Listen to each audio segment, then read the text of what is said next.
I'm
your host, sabrinasalvati.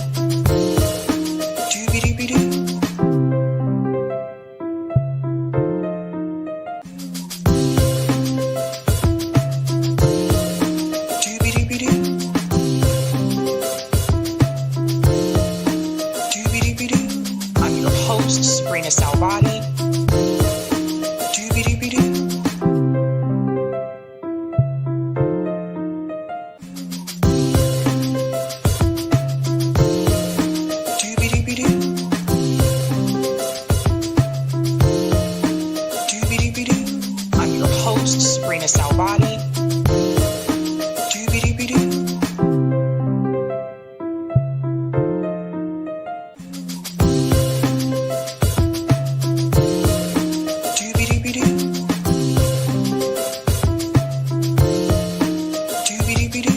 I'm your host, sabrinasalvati. I'm your host, sabrinasalvati.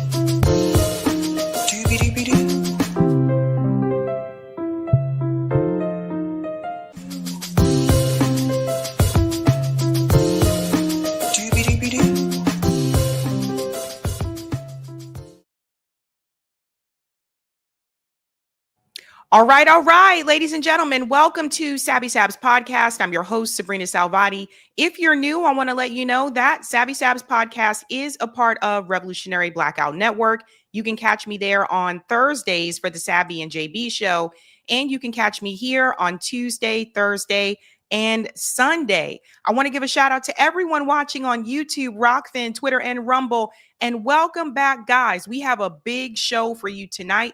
I don't want to keep our guests waiting, so I do want to go ahead and show you what we are discussing tonight, ladies and gents.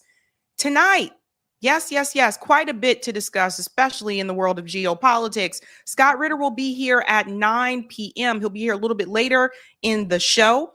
We're also going to discuss MSNBC is rebranding. There's a big change that is happening there. I'm going to get into the nitty gritty of that. We're also going to discuss Jillian Michaels is under a lot of fire at this point in time because of statements that she made on Abby Phillips' CNN panel. We'll get into that. We are going to debunk some of the things that Jillian said. We're also discussing, and this is an interesting story. I don't know if people knew this, but director Spike Lee, it appears that one of his more anticipated documentaries has been canceled. So this is a big one, and I'll get into that. And last but not least, we have another guest joining us tonight, Abdel Rahman. He is joining us to discuss what is happening currently in the West Bank and also what went down in Michigan. So, ladies and gentlemen, the theme tonight is They Don't Want You to Know. Let's go ahead and get started with our first guest. He is a political analyst, and he reached out to come on to discuss a lot of things that are happening, in particular in the West Bank, and then also, of course, what went wrong I think for the Democratic Party in Michigan, as he was a part of that as well. His name is Abdel Rahman. Let's go ahead and bring him in. Abdel, thank you so much for coming on. You're welcome. Thank you very much for having me on. So I want to get started with this recent story that just happened in the West Bank. And again, I don't think this is getting a lot of coverage because a lot of us have been focusing on Gaza. But for those who are not aware, the BBC witnessed Israeli settlers attack on Palestinian farm in the West Bank. So this was just one day ago. And it's rather interesting. I was surprised the BBC even published this, to be honest with you. They have not been on the right side of this issue.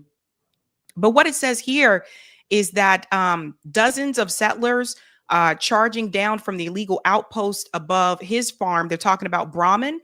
And across the field towards us, we're moving fast and carrying large sticks. So the BBC, the news network, was present in the West Bank, and they happened to witness one of these attacks from a group of settlers that was against Brahman's olive trees in the occupied West Bank. I want to get into this a little bit, Abdel. Do you think it is interesting that now all of a sudden it seems like the corporate news networks are willing to discuss the occupation that's happening in the West Bank, or that they're even talking about the settlers at all? Yeah, I definitely do think it's a very dynamic shift. I think if you juxtapose the media attention that the Israeli occupation of the Palestinians in the West Bank got prior to October 7th to now, it's pretty astronomical. But I think the reason for that being is that the settlers broadcast their crimes very easily on social media. And it's really allowing people to access to see what the settlers do to Palestinians in the West Bank. It's very hard to ignore. The United Nations, I think just the other week came out and said that there have been close to 800 settler attacks on Palestinians from the beginning of 2025 to present day, and that this current pace is on track to surpass the past 30 years worth of settler violence that the United Nations has recorded in its entirety since the occupation of the West Bank by Israel began in 1967. But I think what is really starting to also bring attention to the settler enterprise is that, Western nations, the United States under the Biden administration, sanctioned many illegal settlers, sanctioned a lot of their entities that crowdfund their activities. Same thing with Canada, same thing with the European Union and Australia. So it's very hard to ignore this phenomenon. And I think you really hit on a really crucial point.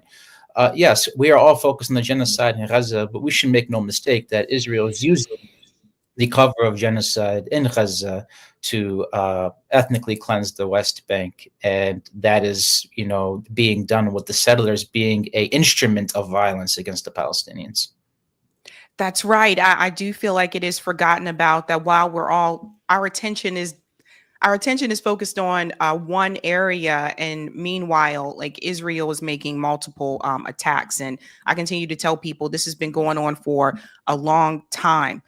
There was a woman that appeared on Piers Morgan. I'm not sure if you saw this, but she apparently is the mother of the settler movement in the West Bank. I found her words really disturbing and alarming. Of course, no sympathy there from her. Piers Morgan did ask her about the children that have been killed, and there was nothing there from her.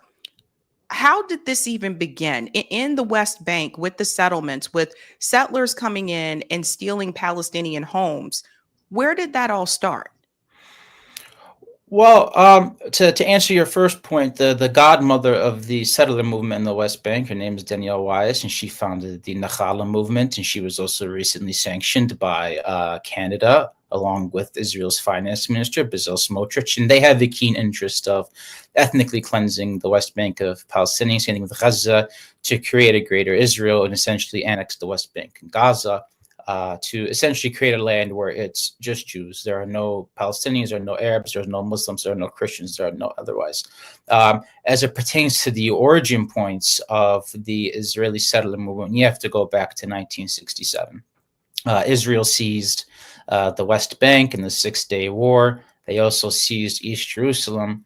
And from there, you started to see the Israeli government take a very keen interest in blocking really any path to Palestinian autonomy, independence, or statehood. So they decided to proliferate what's called either farming outposts or settlements. And the key machination of these settlements is to bisect the West Bank Palestinian communities from natural resources from Jerusalem and essentially create these segregated enclaves in which Palestinians have no autonomy. Now, how does this happen? There are many charitable organizations here in the United States that actively fund the Israeli settler movement. One of them being the Jewish National Fund, Himenuda, Amana, and what these organizations do is they proliferate illegal settler outposts and illegal farming outposts across the West Bank. They issue phony authorization certificates and deeds to these settlers saying that this land is theirs, even though that settlement or that farming outpost is built on private Palestinian land. And in effect, the settlers who then take control of that land, whether through the issuance of a fraudulent authorization certificate or a grazing right, has access to the land. And they use that very small strip of land with weapons from the IDF, particularly American manufactured assault rifles, to intimidate Palestinian communities, to harass them, and in many instances, sometimes even kill them. Yanon Levy, who was once sanctioned by the Biden administration under Executive Order 14115, had actually just killed a Palestinian who helped produce No Other Land that won an Emmy, or I believe that won an Oscars. So this is really how it all began. It's a top-down, sometimes even bottom-up investment in which the occupation invests from the outside world into the West Bank to actively displace Palestinians with the sole goal of ethnically cleansing it. So essentially, if we look at the settlers, because they're behaving like they're law enforcement, but they're not, from what I understand, that would essentially be similar if here in the United States, civilians just rose up and started, setting fire to people's homes and taking people's homes and land, and law enforcement doing absolutely nothing about it, just giving them a pass because they want those people gone as well. Is that correct?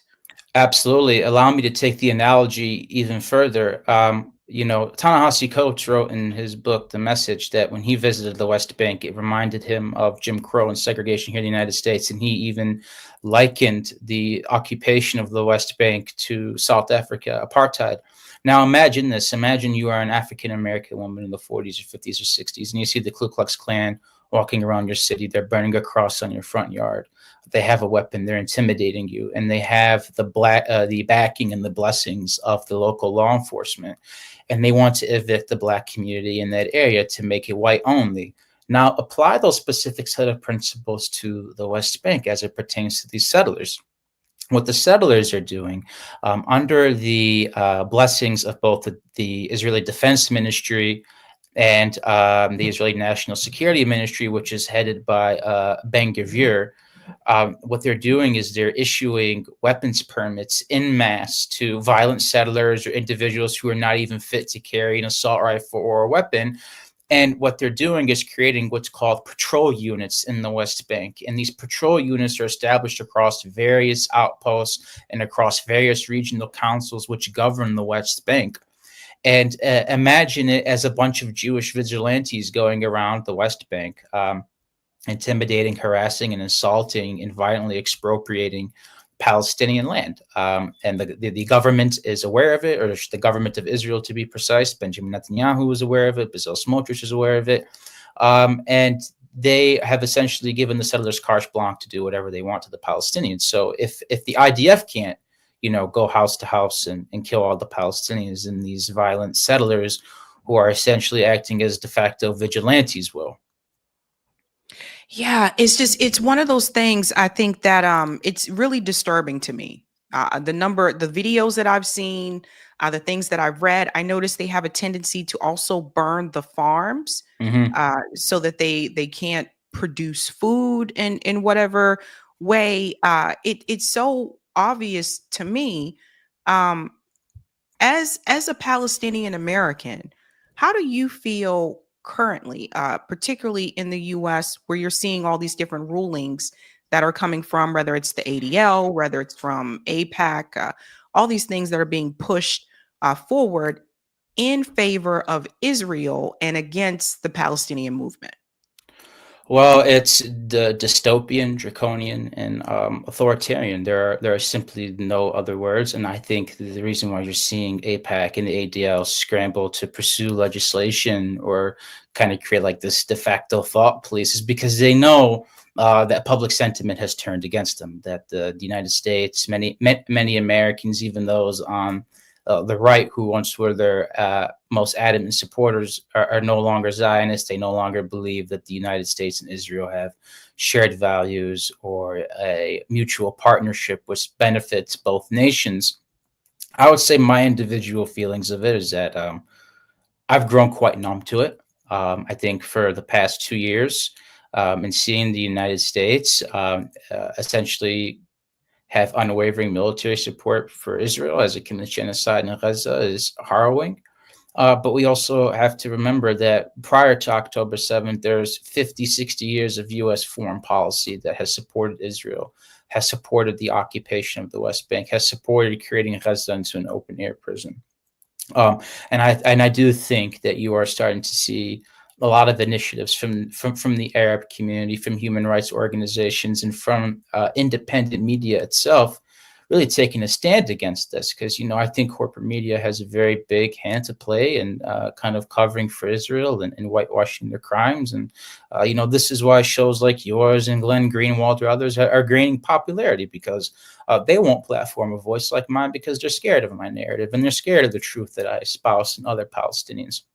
But no good deed goes unpunished. So the tides are changing, and I truly do believe that in the next couple of years you'll start to see that those who take a pro-Israel stance will be quite vulnerable here in American society and will be prone to significant amounts of criticism. Mm. What happens if Israel does fully annex the West Bank? Well, I think there are two ways of looking at it. One, I am of the belief that if Israel annexes the West Bank, it doesn't really change the facts on the ground. First and foremost, Palestinians that live in the West Bank, whether an area A or B or C, which are kind of these, implementations that were given through the Oslo Accords, they have no autonomy. They have no independence. For an example, they can't even graze their own land. They can't move freely. They're subjected to brutal checkpoints. They live under the Israeli military law, right? They don't have access to voting rights. They have no democratic way of opposing what the government of Israel does to them. And I also think we have to bear in mind here that any type of annexation at first would just be symbolic. There would be a formal recognition, a formal annexation of the West Bank, in which Israel would try to go on this kind of diplomatic tour de France to get other countries to recognize the West Bank as part of Israel.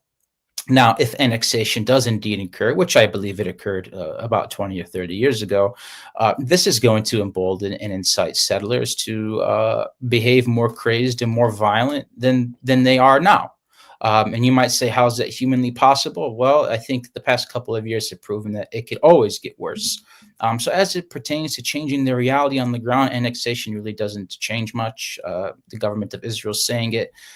What's going to really have a big factor is the United States going to put its foot down and say, we are not going to recognize the West Bank as part of Israel? Or Canada, the United Nations, the European Union, members of the Five Eyes intelligence community that cooperates with the United States for, precious intelligence sharing, are they going to have a big say in what type of punishment there will be for that? Will there be economic sanctions? Will there be diplomatic isolation? If you see one of those two things occur, then it's positive and that may push back Israel. But if you see nothing, then unfortunately it may get worse. What do you think about the other Arab countries? There's been a lot of attention on them since October 7th. Mm-hmm. It appears that countries like Egypt and Jordan are going along with what Israel and the United States wants. How does that make you feel? I know I look at that and it's disturbing because to me it's like, why would you not Why are you supporting Israel? And obviously, there's money interest here, where, especially in reference to Egypt, where they do have like this relationship with the United States. But to sit back and watch an entire population be exterminated, it's a genocide that's happening right now, and to side with the genocider. Like, how do you feel about countries like Egypt and Jordan that are just basically kind of sitting by, well, and Saudi Arabia too, to be honest? Hmm.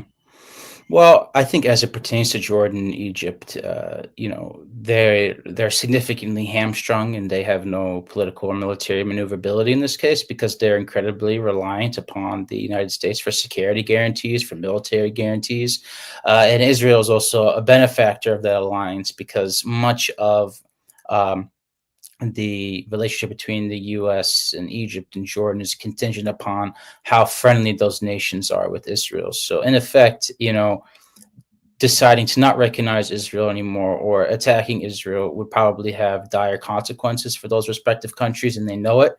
I think that they've seen what's happened over the past few years, and they've realized there's not really nothing that they feel that they can do.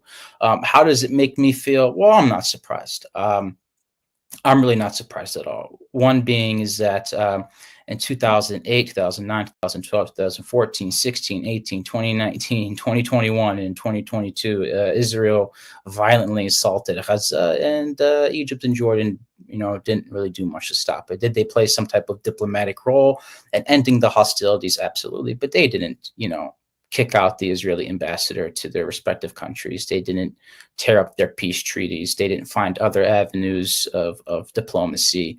They stuck with the course. I should also say that I think in these very slight defense of Egypt and Jordan, they know one false move means that is the end of their regimes, meaning that if they attack Israel or they provoke or they don't cooperate with them in some way, that they genuinely do fear that Israel will use this as a prerequisite or an excuse to attack Egypt or Jordan, or push the Palestinians into Egypt or Jordan in creating a cataclysmic series of events, both from a humanitarian and economic standpoint.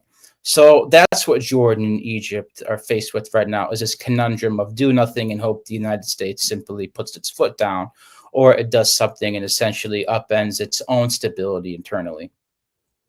Yeah, I don't think that Jordan and Egypt are actually safe from Israel.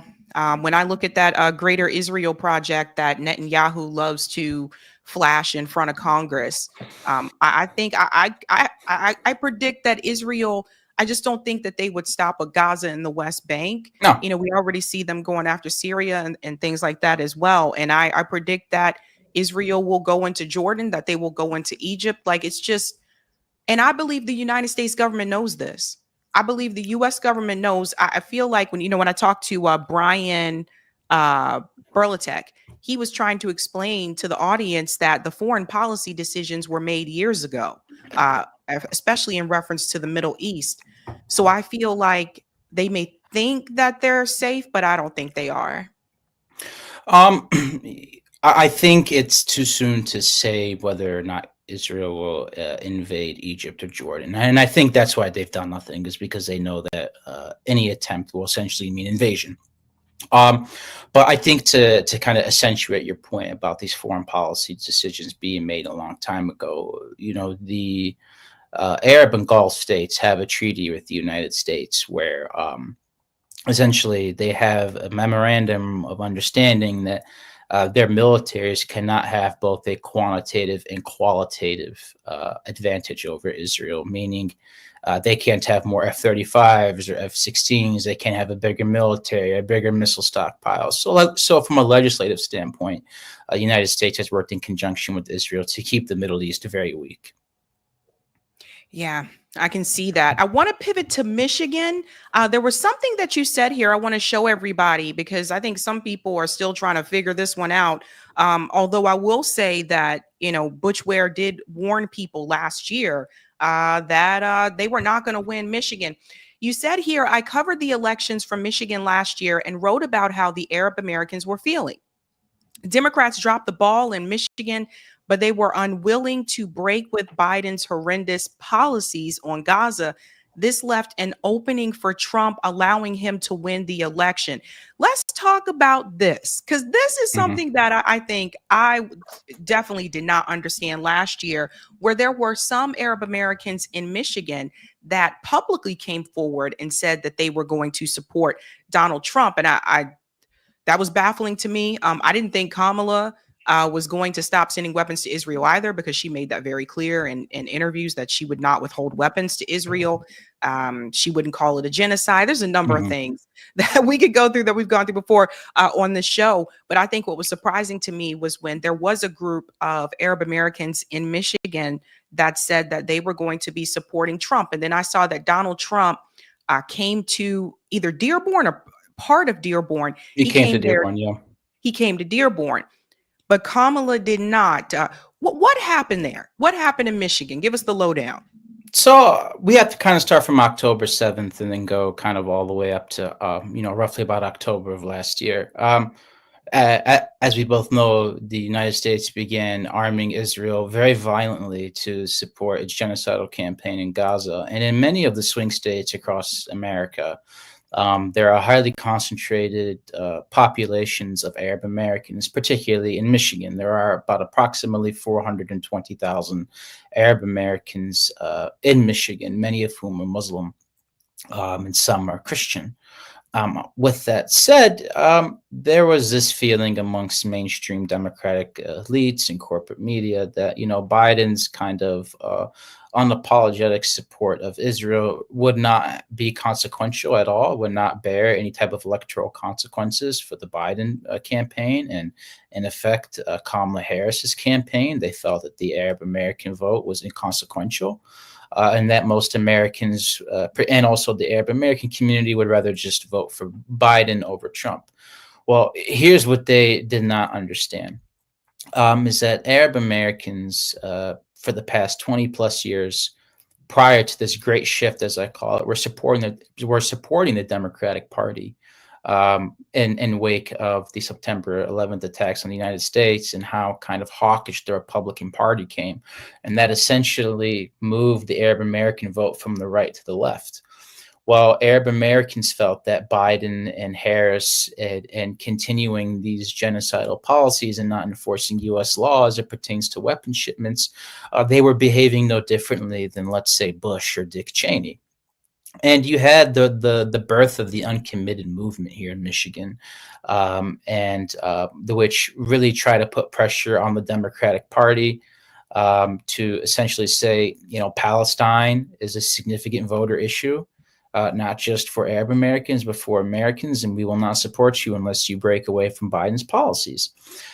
She refused to do that. Kamala Harris, that is. I actually spoke with many individuals who attended rallies protesting Kamala Harris. Kamala Harris would tell Arab Americans to shut up or else Trump's going to win. And she kind of had this very condescending attitude. And I think Trump, picking up the political tea leaves, saw this is an opportunity to really steal the election in a way. And he came to Michigan, he campaigned, he met with Arab Americans, and he told them that he had a very keen interest in ending the quote unquote war in Gaza, as he told community leaders.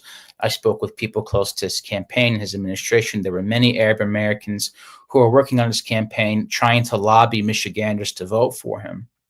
And what this did was it kind of created a sense of trust, per se, between the Trump administration and the Arab American community.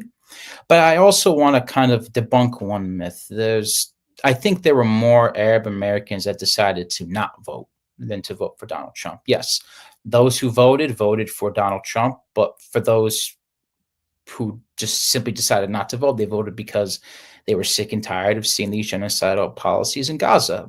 But I also want to say one more quick thing on this, is that we should not interpret the Arab American support for Trump as support for the MAGA movement. When I was writing about this Foreign Policy magazine last year, and for The Hill, doing some freelance writing, dozens of individuals told me, look, right now we're trying to create political capital for ourselves. And if we vote for Trump, it's going to send a greater message to the Democratic Party that, listen, you dropped the ball, you ignored us, and now you have suffered the consequences for that. And while that gamble in the short term may not pay off because we're seeing the horrendous and hawkish policies of the Trump administration, the long-term gamble was correct. It was the long-term move that was the right move, because now Democrats are forced to reckon with their decision to abandon Arab Americans to support Israel. And now we're starting to see sentiment on the right shift. So it wasn't about supporting Donald Trump. It was about sending a message that A, Palestinian human rights matter, and that B, Arab Americans have political capital in this country and that they will exercise it, and that they are not married to one political party. So this is really interesting. I'm glad that you said that, because I think some people may have made that assumption that those who did vote for Trump in Michigan may be part of MAGA or whatever, but it doesn't seem to be that way. It seems like it was more so a message, or just sending a message to the Democratic Party. Seems like it to me. And I guess the question I have is, why do you feel more stayed home and didn't vote third party? Well, there were some people in the Arab American community who were fans of Jill Stein. But having talked to some of those individuals who initially pledged support for Jill Stein, said they either didn't vote for Jill Stein because they felt it was a greater message to abstain from what they call, what was described to me as, a violent system, an unfair system where they're stuck with two horrific choices, where there's, the idea of picking between the lesser of two evils was just very taxing on them, and they were just very upset with it. And because they felt that at the end of the day, when researchers would go back and canvass and explore, the amount of possible votes that they could have had from the Arab American community, had the Democratic Party aligned with the Arab American sentiment, that would have a much more profound electoral impact on policymaking vis-a-vis the U.S. and Israel relationship. So they felt it would be more significant to not vote than to vote third party. That is interesting. And for those who are not aware, when you look at the numbers, because as you can imagine, people are still pointing their fingers at Jill Stein and blaming Jill Stein for this, but the numbers don't reflect this at all. Some of the Kamala supporters are saying that, of course, Jill Stein, it's her fault that Kamala didn't win. The numbers don't indicate that. In fact, No. the numbers indicate that most people stayed home, and that's across the U.S. Yep. I think this had one of the lowest voter turnouts in any history of a presidential election. I mean, they're two unsavory choices. I mean, Kamala Harris is very uninspiring. She doesn't really seem to have her own set of principles. She's very bland. She seems very disingenuous. And of course, Trump is, for all intents and purposes, not a very good person, and can be quite disruptive. Some of that good, most of that not good. And you have Americans who are saying, I won't take part in this charade. It's of no use. And it's definitely reflected in the polls. Are you surprised? Because, Donald Trump, under his first presidency, he did implement the Muslim ban. Mm-hmm. Are you surprised that some may have believed him when he said that he was going to end the genocide in Gaza? Well, called it a war. I call it genocide, that he was going to end that in Gaza. Well, I think there's two ways of answering that. One is that what would a human being do if their back was against the wall, right? When, like I said, when Arabs voted for Donald Trump, the sons that did, it was a desperate attempt to send a message and to the Democrats, but it was also trying to double down on the fact that Trump really is a wild card. He's unpredictable, and if there's anybody who is as volatile and unpredictable and as unethical as Trump is, when you pull all of those elements into a bag, it's a very volatile combination, meaning that Trump would probably have a higher chance of breaking, specific dogmas in the status quo around Israel and the U.S.-Israel relationship than Kamala Harris, than Joe Biden, who seemed very married to these principles, very married to these ideas. Trump is not really married to any specific set of principles. He only cares about himself. And I think if you can leverage that of, hey, Trump, if you end the genocide in Gaza, you'll get a Nobel Peace Prize. They'll build a statue of you. appealing to his ego had a higher chance in the eyes of some other people in the Arab American community and really just across the broad political spectrum than voting for a party and the Democrats or Biden or Harris, who just quite frankly are two very uninspiring individuals and would not really do much to break the status quo. And it was the Arab American community that came out to support Joe Biden in 2020. And people Yeah. forget Hillary Clinton lost Michigan too.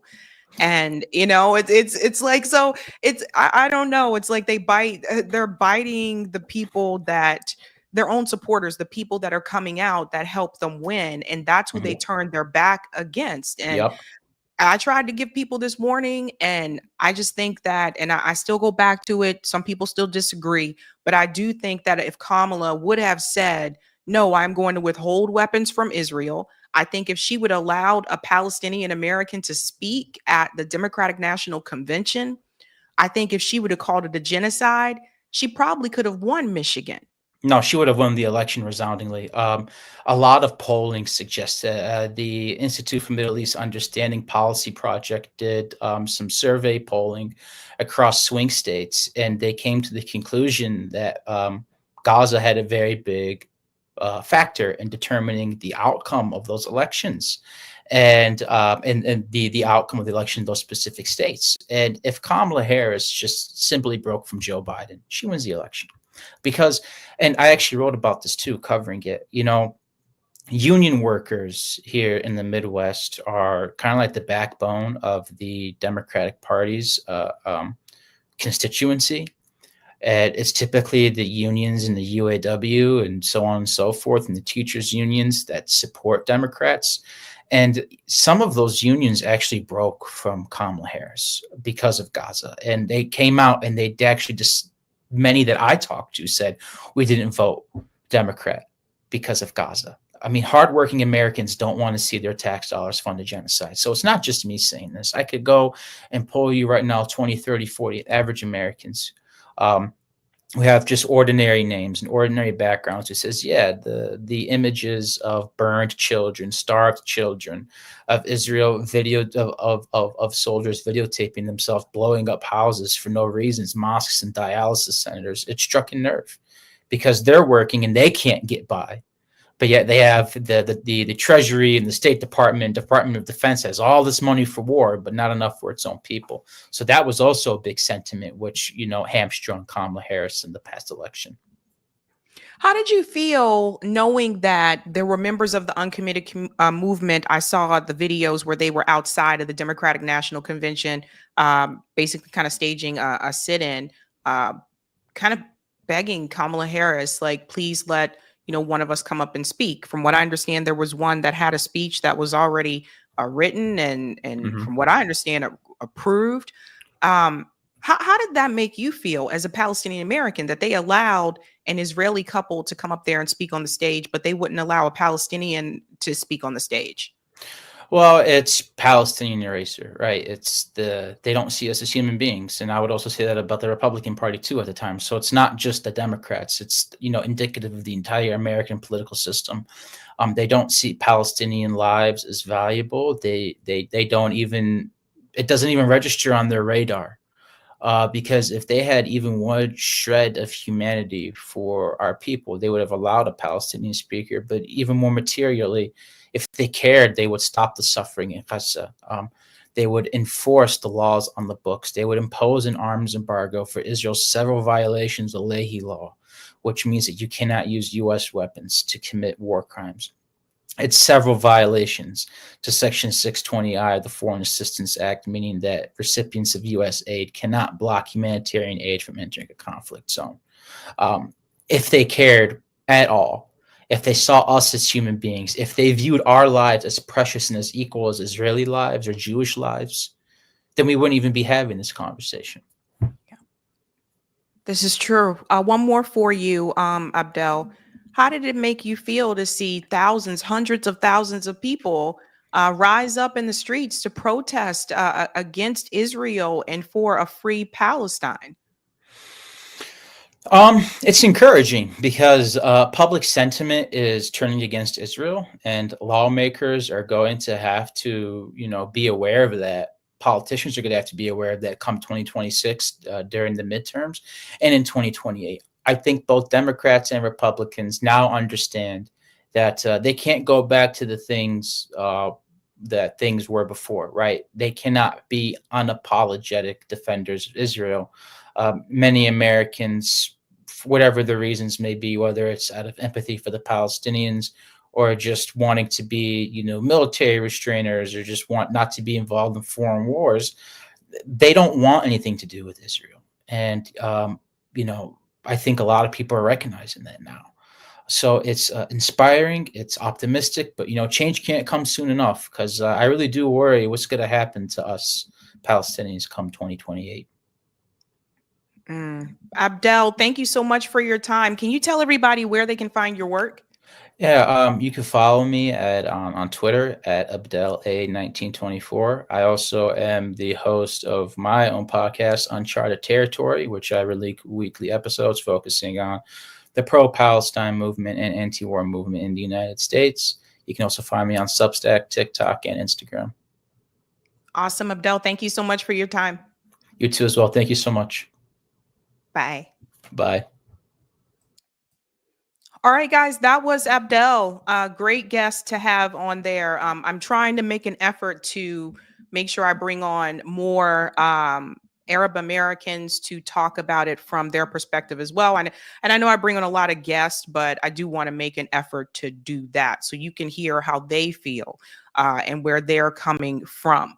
So I hope you learned something there, folks. Tonight's theme is They Don't Want You to Know. Who is they? Who is they? I'm sorry, guys. It's humid and I'm dealing with I don't know what's going on with my hair. Like part of it's anyway, we're going to get through this, okay? We're going to get through this.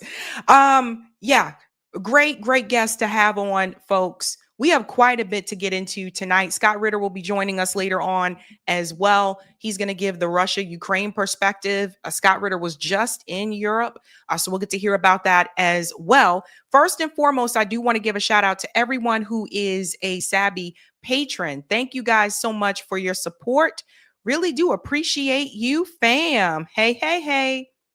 If you are interested in being a Sabby patron, I have 5 categories. Ultimate, Sabinators.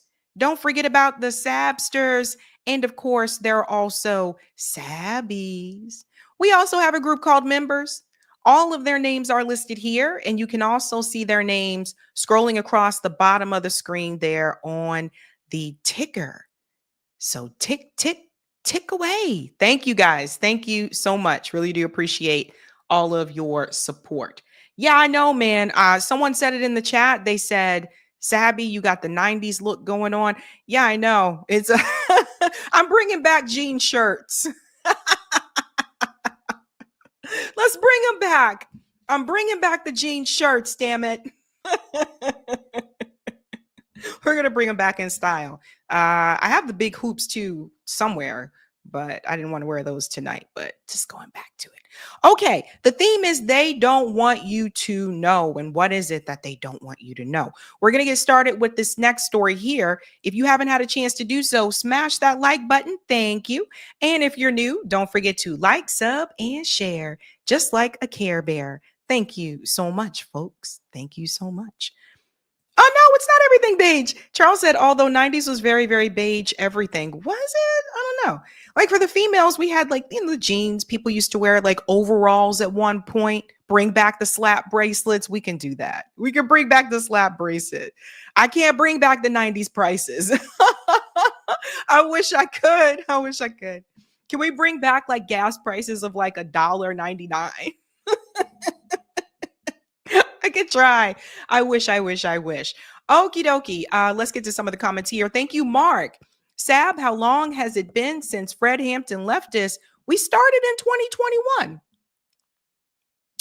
4 years now. Wow. Started April 1st, 2021. Yeah, it's been long. Thank you. Kimi says, so important for us to be platforming Palestinian voices during these darkest of times. Thank you, Sabby, and thank you, Abdul Halim. Palestine, hurrah. Thank you. And Kimi's been a member for 10 months. Shout out to Wishmaster. Israel worships a god named Habal. He is the god of Saturn. He is ET. He created us in a spaceship. This is top level CIA classified info. Well, apparently not too much if you got it here. Thank you, Marlon. He was a lot calmer than I would have been. Love or heartbreak. Free Palestine. I know. It is interesting. You know, I think sometimes you just gotta just take a deep breath and take it all in, because otherwise you'll drive yourself crazy, right? They don't want you to know, folks. They don't want you to know. We're getting started with this story here. Someone sent this to me, and I couldn't believe what I heard. If you are not familiar with Jillian Michaels was one of the trainers on a show called The Biggest Loser, which I actually used to watch. I thought it was a pretty interesting show. There's a documentary about it right now on Netflix. I feel a little bit differently now that I know what went on behind the scenes. So it's interesting. Jillian Michaels has been focusing more on politics. So yes, she's known as like a fitness guru, but now she's focusing more on politics. And I don't know, maybe she needs to go back to just focusing on the fitness. So she has a political podcast that she has, and she was recently on CNN, a panel on Abby Phillips' show. And she made a comment that has made the shock around the world. Let's get into it, folks. So this is Jillian Michaels here in the white blazer. Here we go. Have you looked at some of the things that are being reviewed? Yeah, slavery was a bad thing that was to talk about. Okay. Like, he forgave He's me for not saying whitewashing slavery. So he's not? He's not. No, Okay. he's not. And you cannot tie imperialism and racism and slavery to just one race, which is pretty much what every single exhibit does. But let's talk about the fact that when you look at slavery, let's talk about the fact. I mean, slavery in America was. Do you realize that only less than 2% of white Americans owned slaves? But it was a system of white supremacy. You realize that slavery is thousands of years old? White people were. Do you know who was American the first race to try to end slavery? What is that? Well, what's controversial? I'm very surprised. This is an extraordinary trying to exercise in historical revisionism. I'm really Historical surprised. revisionism. Do you realize that? Jillian, I'm surprised that you're trying to litigate who was the beneficiary of slavery and I'm who not. was not. What I'm trying to tell you in is the that context of American history. Okay. In the context of American history, what are you saying is incorrect by What I'm saying saying that is you it was white cannot- people oppressing black people? every single thing is like, oh, no, this is all because white people bad. And that's just not the truth. Like, for example, every single exhibit, I have a list of every single one. Like, people migrated from Cuba because white people bad. Not because of Castro. Yes, no, it's in there. That's what I'm saying. You don't actually know what's in there. Do you know that when you walk in the front door, what exactly? the first thing you see is the gay flag? So first of all, okay, let's walk through this. So basically what they were talking about was Donald Trump and his take or some of the actions that he may want to pursue with the museums, which I've covered on the show before. I've been to the African American History Museum in DC. I thought they did an amazing job. It's a lot of information. It's a lot to see. And that is one of the ones that is targeted, not the only one. The Native American Museum in DC as well is on his radar. And I told you guys before, what are they actually trying to hide? Like, history is history, right? So if we're going to talk about history, we need to talk about all of it and not just the part that makes you feel warm and fuzzy in the inside, right? So listen to this one more time, because there's so many different ways that Jillian Michaels could have taken this conversation. She decided not to. She really decided to go there. Listen one more time. Have you looked at some of the things that are being reviewed? slavery was a bad thing that was to talk about. Okay. Like, he forgave me He's for not saying whitewashing slavery. So he's not? He's not. No, Okay. he's not. And you cannot tie imperialism and racism and slavery to just one race, which is pretty much what every single exhibit does. But let's talk about the fact. Pause. Who were the colonizers? Who was moving around the world colonizing different countries? It was the Europeans who were doing that. Why do you think, and think about this for a second, there's a reason why countries in Africa, certain countries in Africa, you'll meet Africans that have a British accent. You think that just came out from the womb? No, it's because of colonialism. It was Europeans that were doing the colonizing, but Jillian doesn't want to hear that because it makes her feel uncomfortable. She wants to hear only one side. Listen, That when you In the look United at States. let's talk about the fact. I mean, slavery in America was. Do you realize that only less than 2% of white Americans owned slaves? But it was a pause. First of all, that's incorrect. We're going to debunk that tonight. So she's just repeating propaganda. Two, I thought it was interesting that Richie Torres is sitting there on this panel and now he wants to chime in. Now all of a sudden Richie Torres cares about what happened to Black people in the United States. That's really interesting because he spent most of his time as a politician being a cheerleader for Israel and caring less about his district, his people in the Bronx. Richie Torres is from the poorest district in New York. And from what I understand, also maybe the poorest district in the country. But you don't really hear him talk about that. You never really hear him talk about the needs of the people in his district, but you hear him coming out there to support Israel, though. The number of conferences, the number of speeches that this man has spoke at for Israel. Now, all of a sudden, Richie Torres supposedly cares about slavery in this country. He wasn't talking about that before. So I don't know if this is some type of effort for Richie Torres to rebrand himself because he started to notice even people in his district are turning against him because of his support for Israel. I don't know what's happening here, but I'm not falling for it. Out of all the things that Jillian Michaels could have said, she releases this statement. You know, only 2% of white people owned slaves. You know what that sounds like, ladies and gentlemen? It sounds like Jillian Michaels is trying to defend slavery. It sounds like she's trying to make herself feel better about it.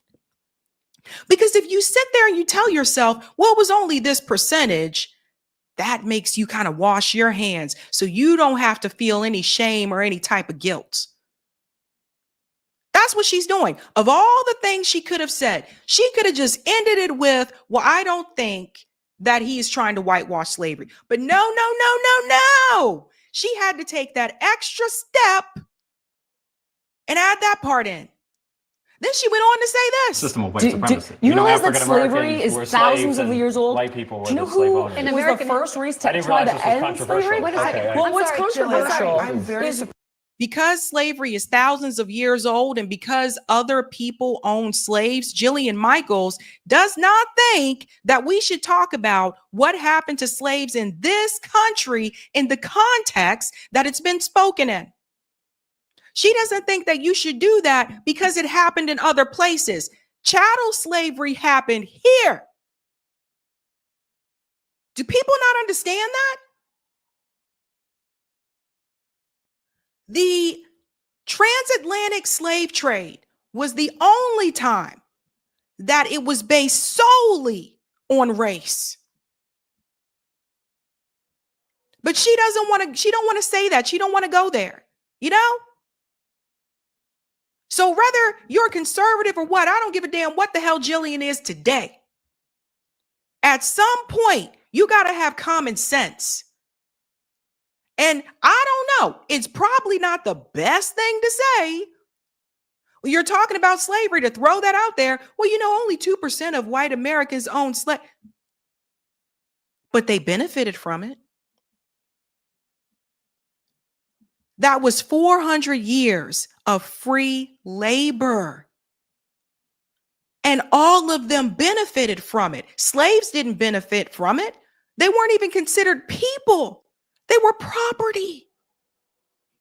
And slaves were passed down generations. So if your dad had a slave, that slave will be passed down to his son or to his daughter. Let's keep it real, Jillian, because it sounds like to me, she said Donald Trump doesn't want to whitewash slavery, but it sounds like Jillian might want to whitewash slavery. Some of the things that happened during that time, we can't even get into on this show. That's how graphic and disturbing it is. So to just sit here and say it was 1,000 years ago, you know, a lot of things happened a long time ago, but it still gets talked about. I don't see Jillian Michaels. I don't see all these other people and I don't know where Scott Jennings is, but I don't see all these other people come up here and say, oh, no. Let's not focus on Israel. Let's not focus on anti-Semitism because what happened to them happened a long time ago. You don't hear them say that. Slavery was a stain on this country and is still a stain on this country. And this country did not make any form of repair. But they may repair for other groups. Let's go on. I have so much to say. This is an extraordinary exercise in historical revisionism. I'm really surprised. Revisionism. Do you realize that, Jillian, I'm surprised that you're trying to litigate who was the beneficiary of slavery and I'm who not. was not. What I'm trying to tell you is in that the context of American history. Okay. In the context of American history, what are you saying is incorrect by What I'm saying saying that is you it was white cannot- people oppressing black people? every single thing is like, oh, no, this is all because white people bad. Don't you do the same thing with Israel, Jillian? Jillian Michaels, don't you do the same thing with Israel? Oh my God, all this stuff is happening because it's only because of Hamas. It's only because of, no. You know, we are dealing with this type of oppression and there's an increase of anti-Semitism and da-da-da-da-da-da-da-da-da-da-da-da. She don't want to talk about it from the other perspective. She don't want to get into the nitty gritty of it because it would implicate you know who. Everybody talks about they came over here. Slaves were brought over here. People don't get into who built those ships.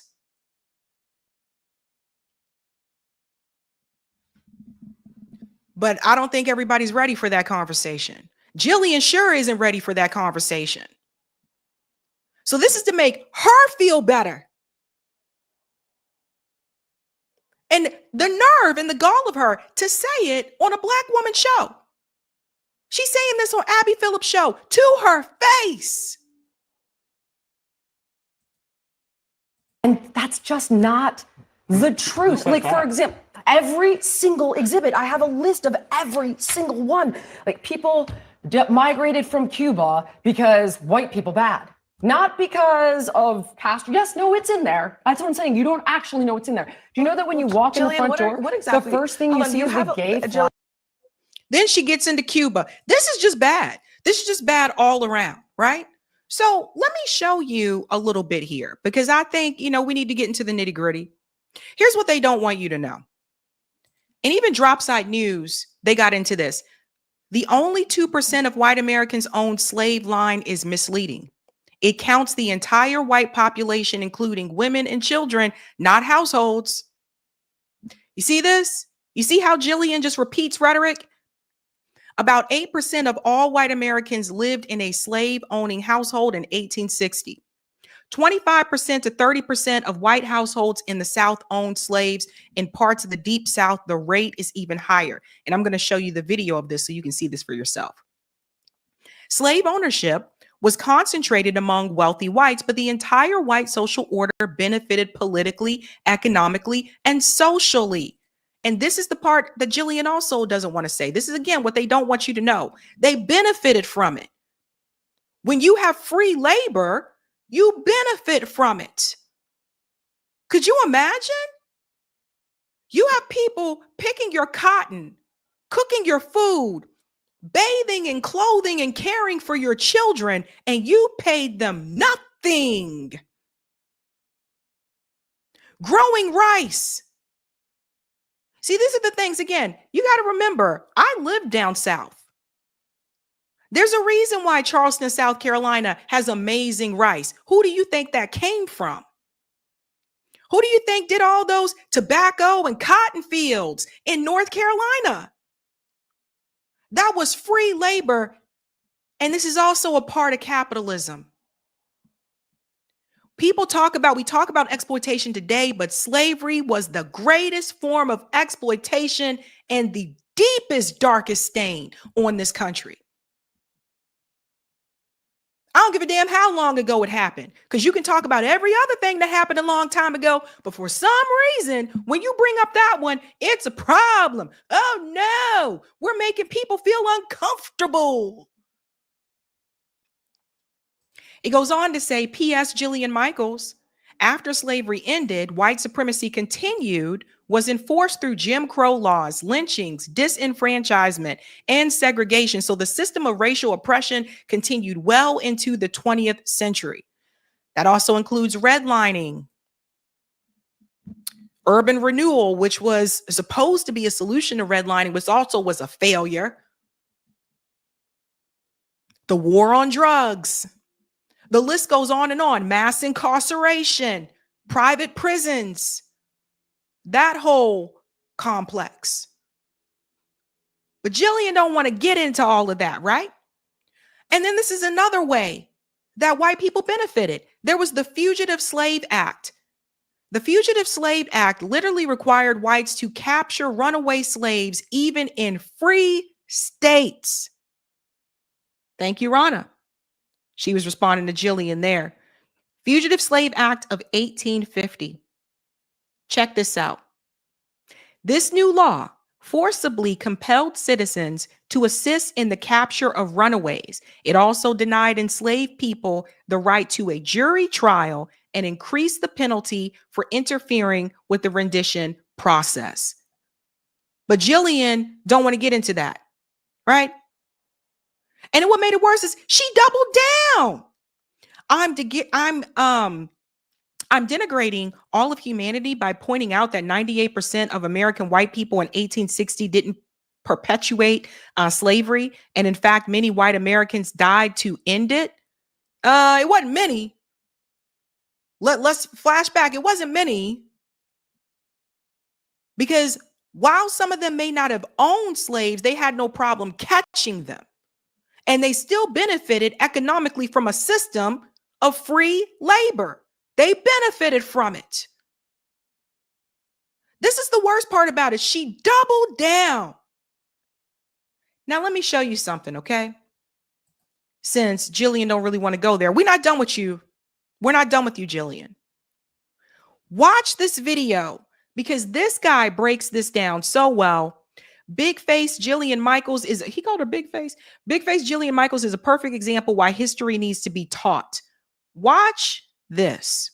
So anyone surfing social media this week has surely seen this clip of Jillian Michaels saying this about slavery. Do you realize that only less than 2% of white Americans own slaves? And while she didn't name a specific year in her claim on CNN, she did tweet this out later saying, "I'm denigrating all of humanity by pointing out that 98% of American white people in 1860 didn't perpetrate slavery." But let's take a look at this claim. Because yes, as the data shows, in 1860, there were 393,975 slave owners in the United States out of a total population of 31,183,582, or just 1.26% of the population. But let's take a closer look at that, because by taking a look at this map from 1860 of the percent of households that owned slaves at the time, we can see that slavery was no longer practiced in the North and was only practiced down here in the South. And so, yeah, if we eliminate those 18 free states and only concentrate on the remaining 15 slave states, you can see we get that same amount of slave owners that now have a population of just 12 million. That's almost 19 million off of the original number, which gets us to 3.22% of the population owning slaves. And so, yeah, if we eliminate those 18 free states and only concentrate on the remaining 15 slave states, you can see we get that same amount of slave owners that now have a population of just 12 million. That's almost 19 million off of the original number, which gets us to 3.22% of the population owning slaves. But here's another problem. If we just look at the U.S. slave states in 1860, we can see that in the slave column here, we have almost 4 million slaves. And because they can't own themselves, we got to minus them out too. And so if we remove them, we get 8.2 million with the same amount of slave owners. And now that number jumps up to 4.75% of the free population of these 15 states. But if we focus on just those 11 states that decided to secede from the United States in order to protect slavery, that percentage gets even bigger. So if we add up just the Confederate States, we get 316,632 slave owners and 5,582,222 people, meaning that now 5.67% of the free population own slaves. But again, this 5.67. Notice that the percentage continues to increase. This is the part that Jillian doesn't get into. Number only deals with the patriarch of a family who actually owns those slaves, not the wife and children who stood to inherit them when he died. So if we take a look at that number, we can see that 30.8% of the free families in the Confederacy owned slaves, and that number was as high as 49% in a state like Mississippi. And that's why, Jillian, it's important to teach slavery to our school children, to know how it started, how it progressed, and what states decided to fight a war to keep it. I mean, there is zero evidence to say if these 11 states had beaten the North in the Civil War that they would have ever ended slavery. It was an economic advantage that they didn't want to let go of. And that's why it's no secret that when you take a look at the map of people that owned slaves in 1860 and compare it to the map of the states that decided to fight a war over slavery, and then compare it to a map of the violence that was brought against black people in the 10 years after Jim Crow laws were adopted in the South, and then compare it to a map of the segregation that existed all the way into the 1950s and the 1960s, it's clear that the same culture that was committed to slave ownership decades after other American states gave it up, maintained that culture in those same states more than a century later. This is a picture from 1965 of a woman and her daughters. And that's why it's important to teach all history, Jillian, not just cherry pick certain percentages when they work for your argument. We need to teach kids everything and let them figure it out for themselves. That's right. That's the part I think that's important for people to hear. And by the way, we talk about the southern states, but the North, your hands aren't clean either. And I had talked about this a while back on the show because a lot of people don't know this. When we talk about the ports that a lot of the slaves were brought to, guess what was one of the top 3 ports? Rhode Island. What was their product? Rum. You know, it's one of those things that Rhode Island didn't really, they don't like that to kind of get out there. But a couple years ago, they came to a reckoning about it and made a public apology, etc. But for a long time, that was one of those things that did not get out. And then one day it finally did. Charleston, South Carolina was one of the biggest ones. One of the biggest ones, right? So the math that Jillian explained on that panel, it's missing some context. Also keep in mind, those are the people that were recorded. So the point that he made there, especially when you're talking about slaves that have been passed down by generation, passed down from the parent to the kid, and then from that kid to their kid. People have to remember, again, like I said, they weren't considered people. Slaves were considered property. But I got some questions because, see, this is coming out now, and no shade to her child, but people are looking at you some kind of way, Jillian. It's in this very moment, Abby Phillips should have asked Jillian Michaels, how will she explain American slavery to her daughter? So you see, this is why, and I said this before, just because you have a black child, that don't mean nothing to me. That don't mean nothing to me. Now, her daughter, from what I understand, is from Haiti. Guess who had a slave rebellion? Haiti. What would Jillian Michaels, are you seriously going to sit up there and tell your child, well, only 2% of white Americans don't? Seriously?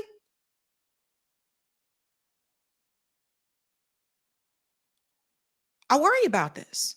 I worry about this. Now, she don't want you to talk about it. Now, I want to bring up an example. When we look at the Japanese internment camps, because people need to see this, right? And people say, well, that wasn't as long ago. And da, da, da. People aren't talking about the things that are continuing to happen to the Black community today. Like all those things that he mentioned in that video. When we talk about everything that happened after slavery, okay, the slaves are freed. Then people didn't want to hire them for jobs. Then they had to, work within the community to try to find their own way.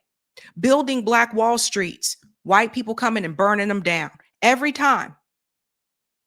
Seneca Village, it's not just Tulsa. That's the more popular one. There were Black Wall Streets in North Carolina. But to see even the history of a group of Black people that moved to what they called Seneca Village at that point in time, built their own homes, started having their own schools. And then the city, they come in and they say, we're taking the land and we're turning this into a park. That still happens today. Jillian don't want to hear about that. This is something, is one of the reasons why I started filming this documentary.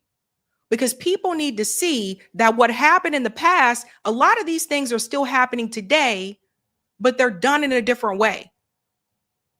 Whether it's eminent domain or any other reason that these cities come up with. Because you see, it's only when it's Black people, when it comes to the Japanese Americans that were part of the internment camps. I just want to give you a flashback, okay? Japanese internment camps were the sites of the forced relocation and incarceration of people of Japanese ancestry in the Western United States during the Second World War and established in direct response to the Pearl Harbor attack. Let's fast forward to FDR, who so many people like to praise. On February 19th, 1942, FDR signed an executive order 9066. Under the terms of the order, some 120,000 people of Japanese descent living in the U.S. were removed from their homes and placed in Japanese internment camps. The U.S. justified its action of these Japanese internment camps by claiming that there was a danger of those Japanese descent spying for the Japanese. Yeah, we all know about these dangers they talk about, right? However, more than 2/3 of those interned were American citizens. Half of them were children. None had ever shown disloyalty to the nation. The Japanese internment camps. This lasted from 1942 to 1945.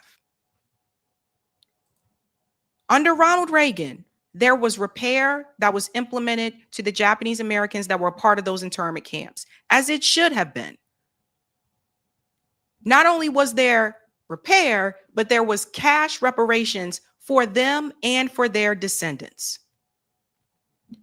This lasted from 1942 to 1945.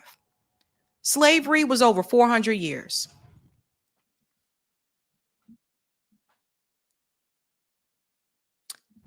I bring this up to prove a point.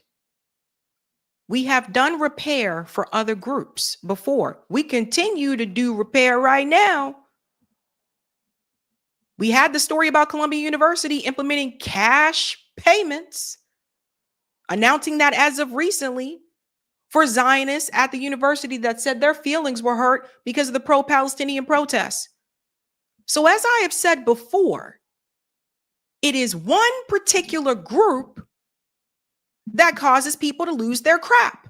It is when you start to demand repair for Black Americans, that's when people lose it. Jillian Michaels, I don't know what the hell was going through her mind at that point in time. You know, I don't know what in the world she was thinking that made her think that was the right thing to say. I don't know. And to make things worse, she decided to double down. And she has a Black child.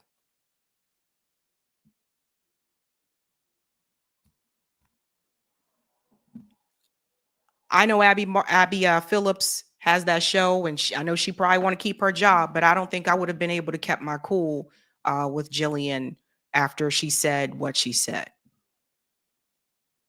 And her words, her saying that, first of all, her numbers were wrong, but her saying that was basically a way to kind of brush it off your shoulder. Because if you can convince people that it was only a small piece, a small, just tiny little fraction that we're doing this, then maybe they can shrug their shoulders about it. And for Jillian to omit that white people benefited from it, whether they own slaves or not, is also disingenuous. 400 years. And there's one more point I want to add. For those who did not, and yes, there were some abolitionists that were white Americans. And she said many, what many, But there were some that were abolitionists that said no. What about all the people that said nothing? What about all the people that said nothing when families were ripped apart? When children were taken from their mother and their father and sold like property? Where were all those people? Where was the outrage? Where were the voices? Where was the outrage when they would take a baby that was just born from the mother and sell it? Where was the outrage? So if your feelings are hurt, if you're bothered, ask yourself why you so damn bothered. Why does Jillian seem so bothered? Well, actually, we can't blame everything on, no, we blame it on colonialism. We can blame colonialism, because if it is not for colonialism, these countries are left alone. They grow and they thrive on their own. And you don't have European countries going to the islands, going to countries in Africa, colonizing them, trying to remove their culture. You don't have that. She just wants to wash her hands of it. That was very problematic statement that she made there. And you know what? It's really interesting. The people who really trying to just make money, some of the, oh, I'm just going to agree. I'm conservative and I'm just going to agree with the conservative side because that's going to make me coins or whatever. Some of the black ones that I saw on YouTube saying, well, you know, da da da da. I tell you, people will sell out for $1.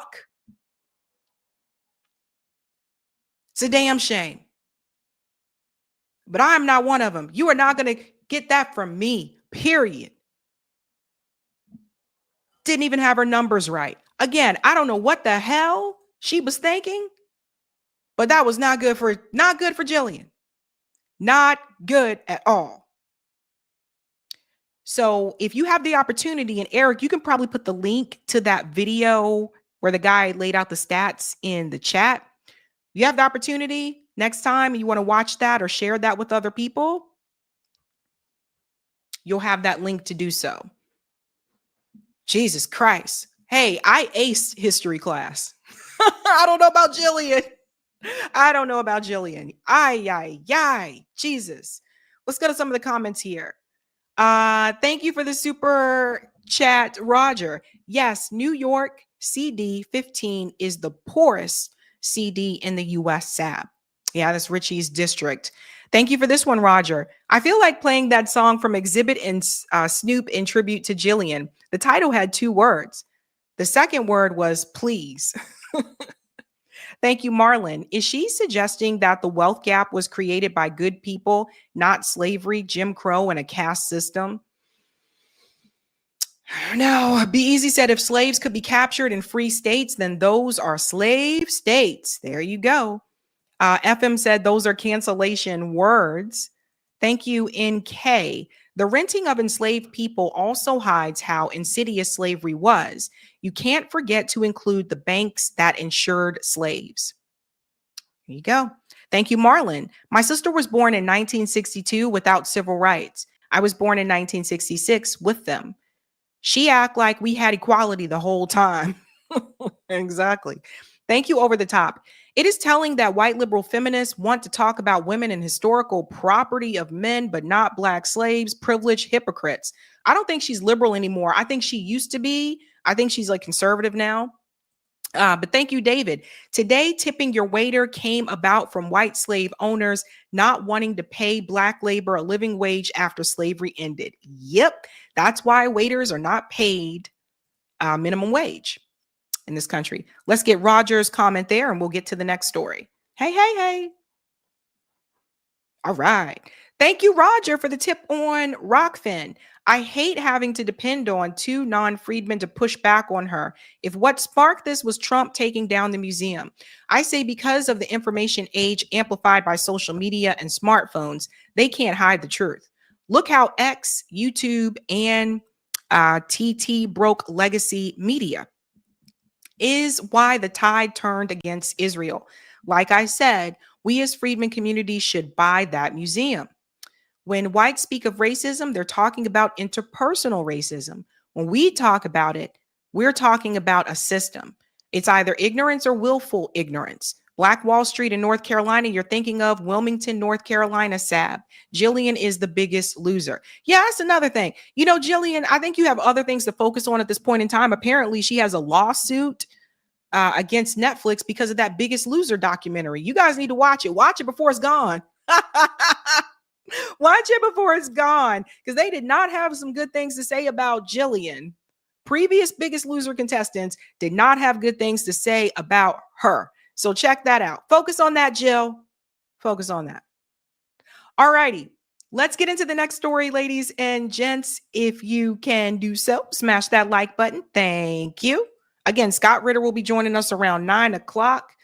Let's see if I can nail these stories before then. I think I can.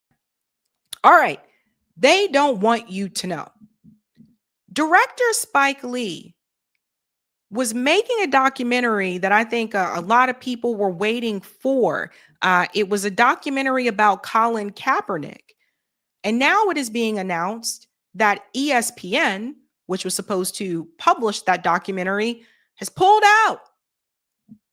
This is those one times when you pull out and it's not good. It's pulled out in a different way because they are not going to run the documentary. It has been officially canceled. Why? Let's get into it. Spike Lee's Colin Kaepernick docuseries is no longer coming to ESPN, citing creative differences. Oh boy. Oh, buddy. Let's get into this here. Oh, I think I have to keep like that. There we go. A much publicized multi-part docuseries for ESPN Films about the former NFL quarterback Colin Kaepernick is no longer proceeding with the company. ESPN, Colin Kaepernick, and Spike Lee have collectively decided to no longer proceed with this project as a result of creative differences. That's coming from an ESPN spokesperson. Despite not reaching finality, we appreciate all the hard work and collaboration that went into this film. Reuters first reported the news Saturday night. The global news agency spoke with Spike Lee on the red carpet ahead of the Harold and Carol Pump Foundation dinner. Lee told Reuters, "It's not coming out. That's all I can say." When asked why, Spike Lee declined specifics, citing a non-disclosure agreement. Okay, so let's come out here for just a second. Here's what I heard. Word on the street is that in this particular documentary, Spike Lee, of course, wanted to focus on Colin Kaepernick, but also wanted to create a bigger picture and make the connection between Colin Kaepernick, race, and politics. Maybe that's the creative difference. Maybe ESPN doesn't want that. Maybe they just want the story about Colin Kaepernick. And the question that I have about this as well, since it was created for ESPN, does that mean that he cannot release this documentary elsewhere? Like, let's say he wanted to release it on Amazon or Netflix, or he wanted to just release it on YouTube. Does that mean that he can't do that because the agreement was with ESPN? I don't know. Like, I would have to see what the contract said. But according to Spike Lee, he said it's not coming out. That's all I can say because he has signed that NDA.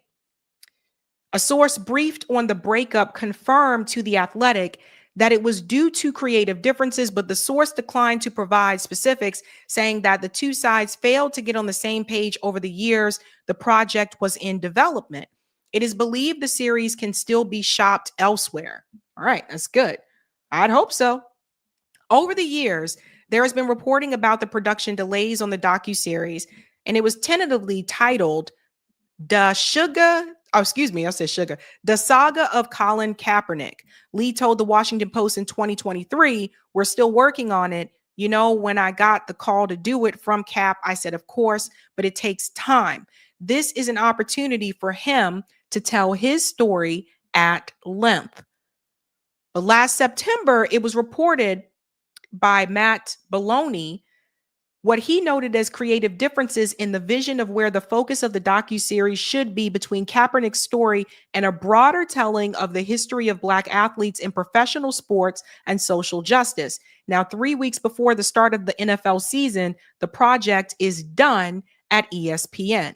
So it seems like to me, if I were to make an assumption, ESPN does not want that full coverage. They just wanted the story about Colin Kaepernick, and they don't want Spike Lee to make those connections. Now, in defense of Spike Lee, I will say this.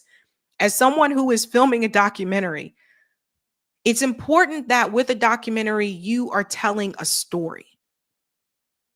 And I think what Spike Lee may have wanted to do is make the point that it's not just Colin Kaepernick. What happened to him and why it happened to him is connected to others, and there's more to this story. To me, that makes sense. When I'm looking at documentaries, I'm looking for that. I'm looking for the bigger picture, not just this one little thing happened, yada, yada, right? And we've done that with my documentary as well. It's a big picture that people need to look at. And I'll also say this. Working on a documentary is a lot of work. You put in a lot of hours. I've put in a lot of hours, a lot of time. There's a lot of editing. There's a lot of B-roll that you have to gather. Sometimes you have to rework things. Sometimes you have to reshoot things. I've had to reshoot things a couple of times. Like, these are things you just learn along with the process. And I'm just wondering, I do sincerely hope that the documentary is published somewhere. Otherwise, that's just a lot of work that has been wasted.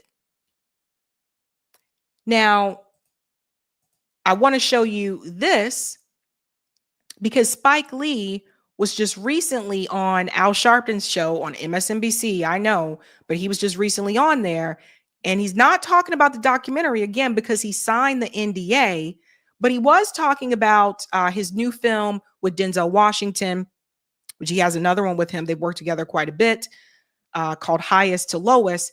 And he's also talking about how people need to wake up. Listen to this. Go to another issue with you. We're both New Yorkers, and the city's picking a new mayor in November. Currently, State Assemblyman Zoran Mandami is leading in the polls, and you were early favorable looking at him. In fact, you came to National Action Network both times he came, and on the platform with him. And it's a crowded field, but Mandami has a link to Denzel as well. His mother, filmmaker Mir Nair, all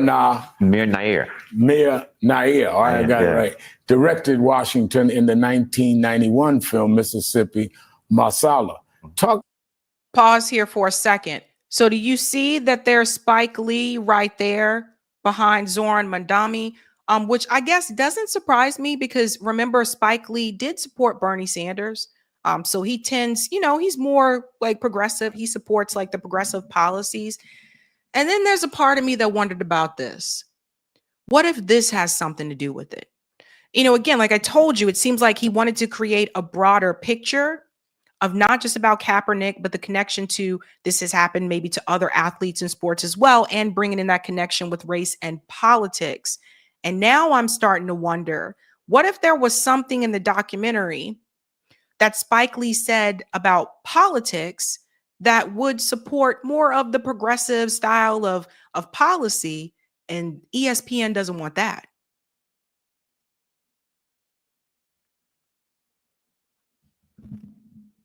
We got to look at all different angles, because I don't really think it's just the broader picture about race or whatever. I'm looking at the political field here as well. And like I said, they said here on the show, Al Sharpton said, you seem to support Zoran Mandami. He also supported Bernie Sanders. So I wonder if the political angle is something that ESPN also may not want.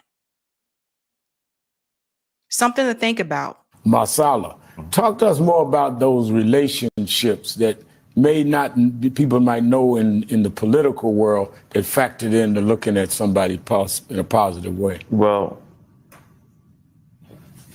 everything does not happen in the open. Right. And a lot of times, the important stuff is in the back room. You know what I'm talking about. So, I know. The people in the room, they're making moves, and no one else knows what's happening. All of a sudden, this thing jumps out of the sky. So, Rep, as you know, this country, man, right now, it's bananas, and this guy trying to take over DC and just weaponize these things. And I mean, he's going to think twice to try to do that in New York, though.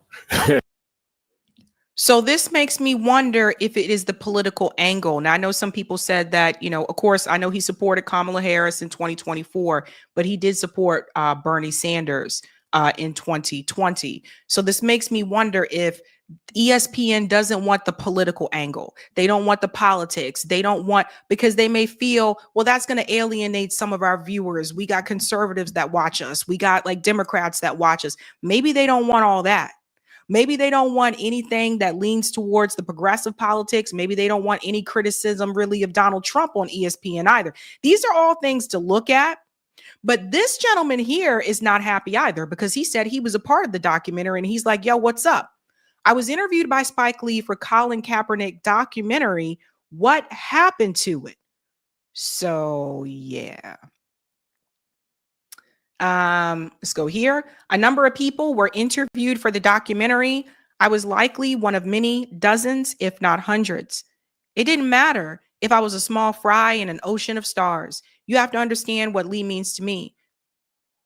A lot of me's to a lot of Black people. Lee is one of the great truth tellers, one of the strongest, one of the smartest, the best of us, of all of us. Yada, yada. Lee knew that I had covered Kaepernick's protest movement extensively, and the interview focused partly on that and on other aspects, tangential to the former quarterback. Lee was gracious, and when the interview concluded, extremely thankful. Some people say never meet your heroes. I'm glad I met mine. I say all this because actually there are two heroes in the story. One is Lee and the other is Kaepernick, which is why the documentary made so much sense. So what the hell happened? Reuters was the first to make the report, yada, yada.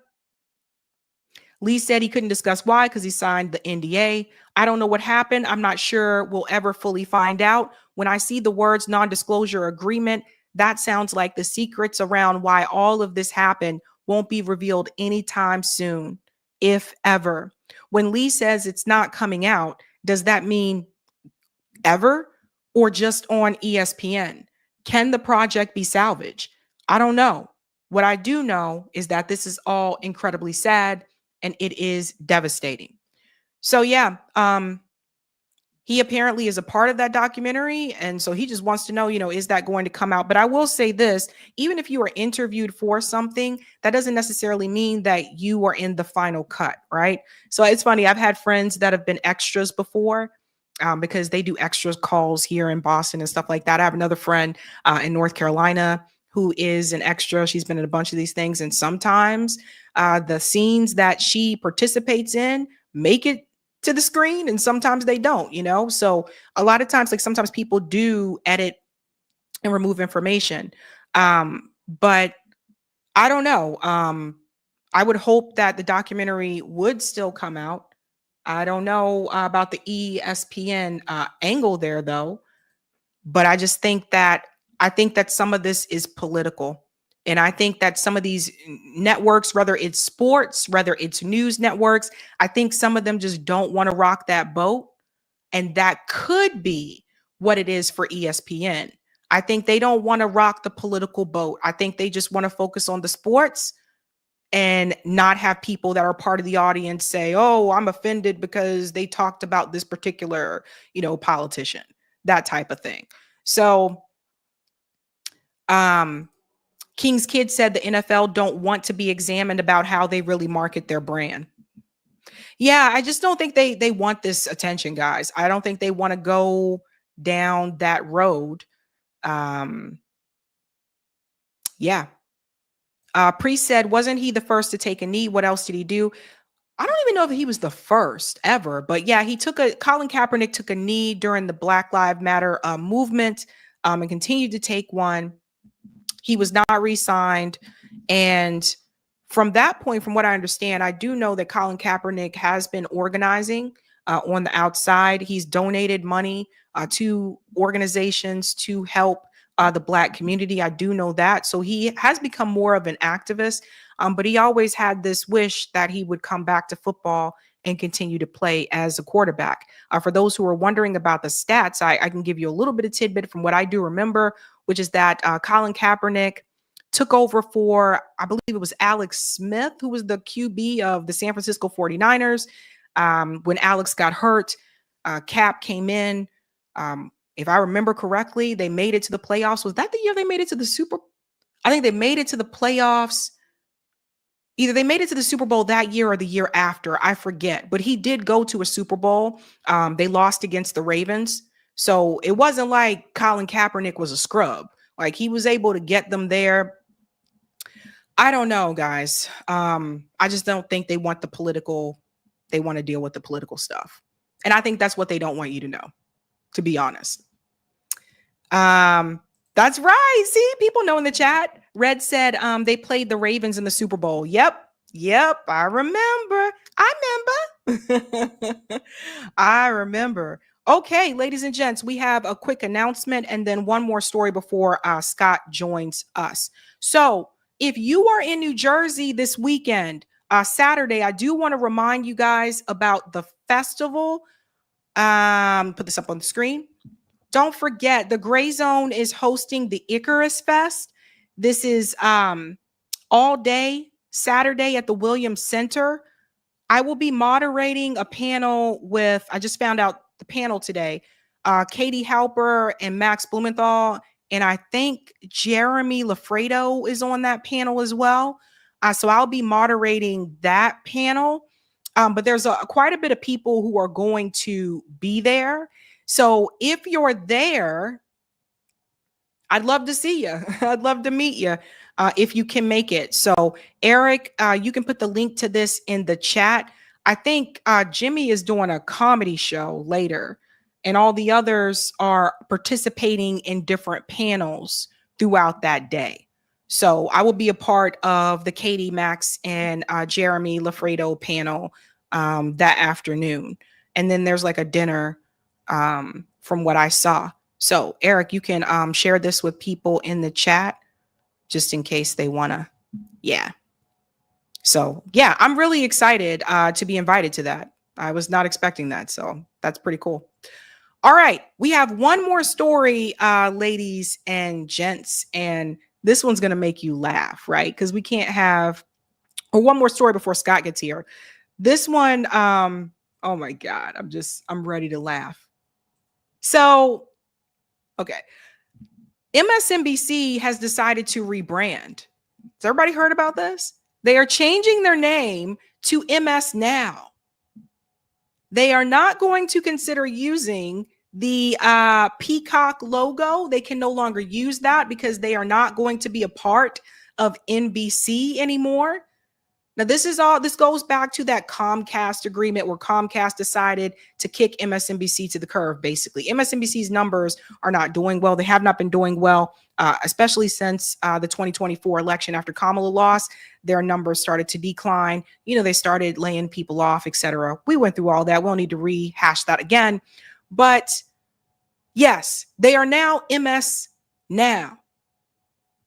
And apparently, Rachel Maddow was the one who dropped the bombshell during this interview here. Let me show everyone up on the screen. It was an interview with Pivot with Kara Swisher. This is where she announced that they were going their separate ways. Listen to this. May I ask you, are you excited about your spinoff of Versant? What a great name. Versant. Talk to your doctor about. Results may vary. You could have a rash. In terms of the practical impact of it, it's been all kind of upside so far. Yeah. I mean, we're hiring. What other news organization is hiring tons of reporters and correspondents and editors? And we're standing up this whole news gathering operation, which was funded as part of the spin. And in the end, once that is stood up, we will no longer have to compete with NBC News's properties for the news gathering, the product of the news gathering organization, which we otherwise had to. I mean, if we're all covering the same outbreak of war or whatever it is, if we're competing with Nightly and the Today Show and Meet the Press, and it's the NBC news gathering organization, we're always going to get whatever's left over. In this case, pause. So I just want to say this. You guys know, again, this is kind of like my field here.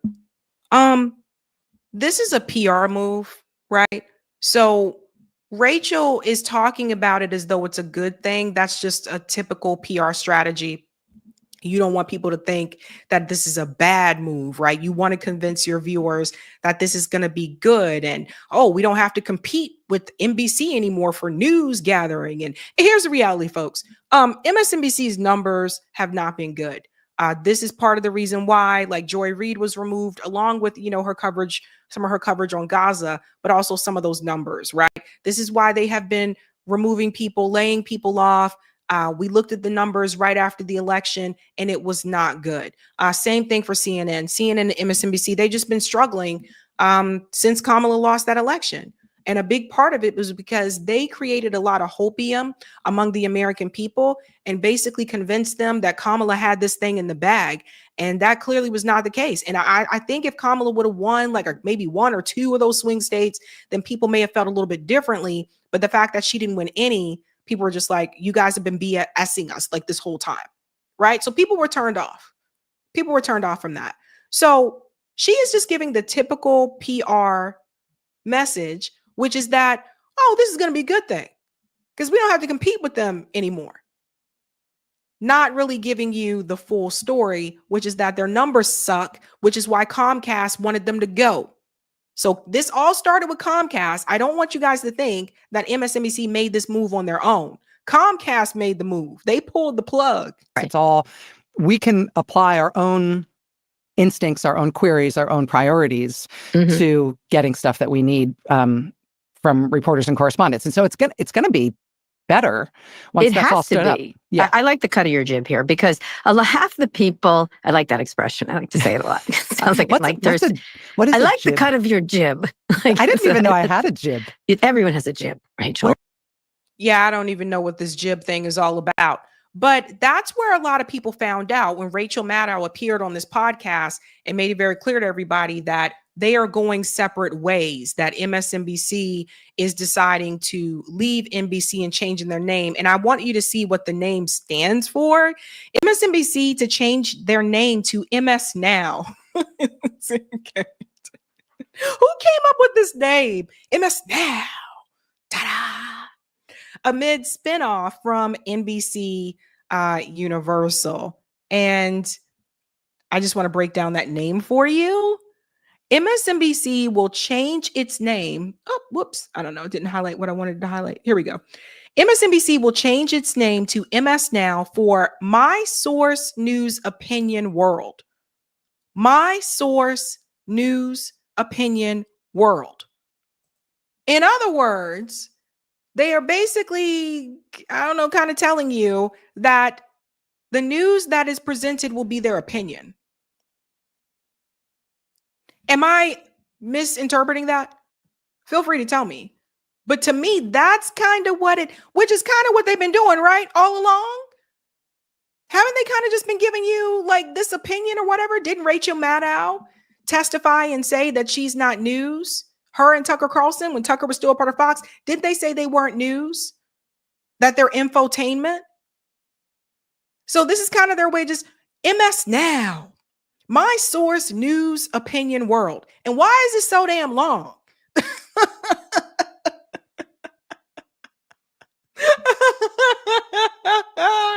Comcast announced last year that it would spin off most of its cable TV networks into a separate publicly traded company called Versant.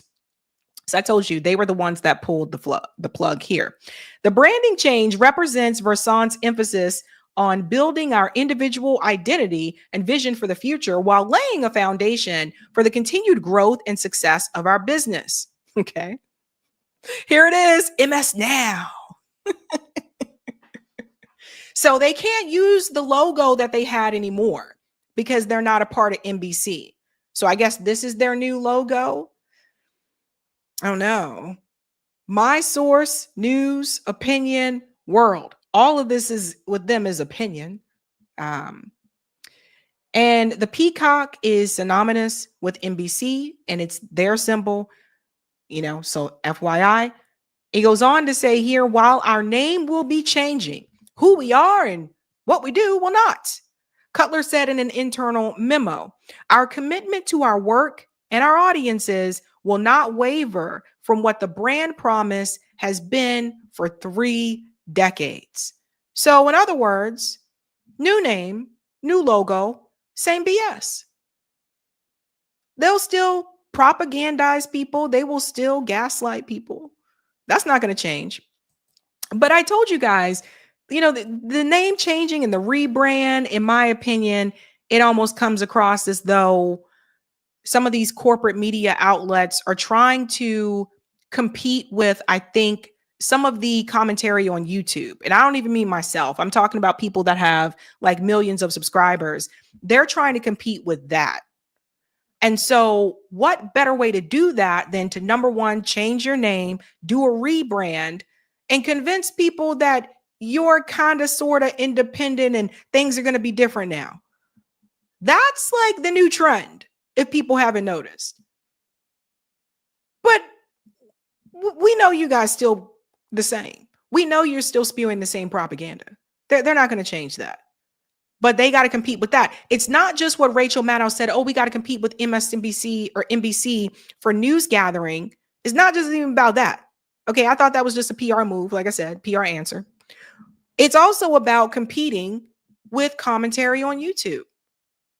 Because when it's getting to the point where you have YouTube commentators that are getting more views than some of these MSNBC shows, that says something, that people are moving away from typical corporate media.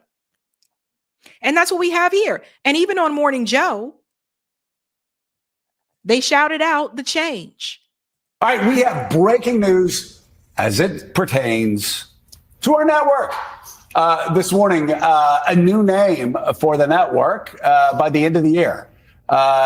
We will become MS Now, which stands for My Source for News, Opinion, and the World. And look, Andrew, they even have a graphic up. I like it. There it is. Actually, the new logo. It looks very sporty. As we go to Versant, we're going to be moving in this direction. MS Now, which I got to say, I got a call yesterday afternoon, and they're saying, "We hope you're okay."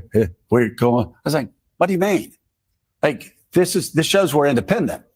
And what I've said on this show time and time. No.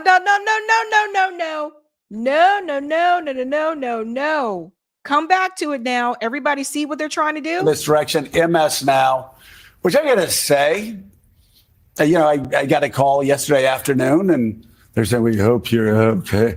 We're going. I was like, "What do you mean? Like this shows we're independent." There's that word again, independent. You see how they're trying to trick people? Look, guys, look at us. We're independent now. We're not attached to NBC anymore, but they're not independent. All you got to do is look at their funding. But that's the new game for corporate media, or for people to leave corporate media and say, "Look, I'm independent now." Still got the same donors, etc. I don't know how this is going to work out for them. I mean, you got people at MSNBC like Rachel Maddow, who's making over, what I understand, $30 million a year. I think my question is, will they maintain those salaries? Or are there pay cuts that are coming? Think about that for a second. I don't know, man. I do not know.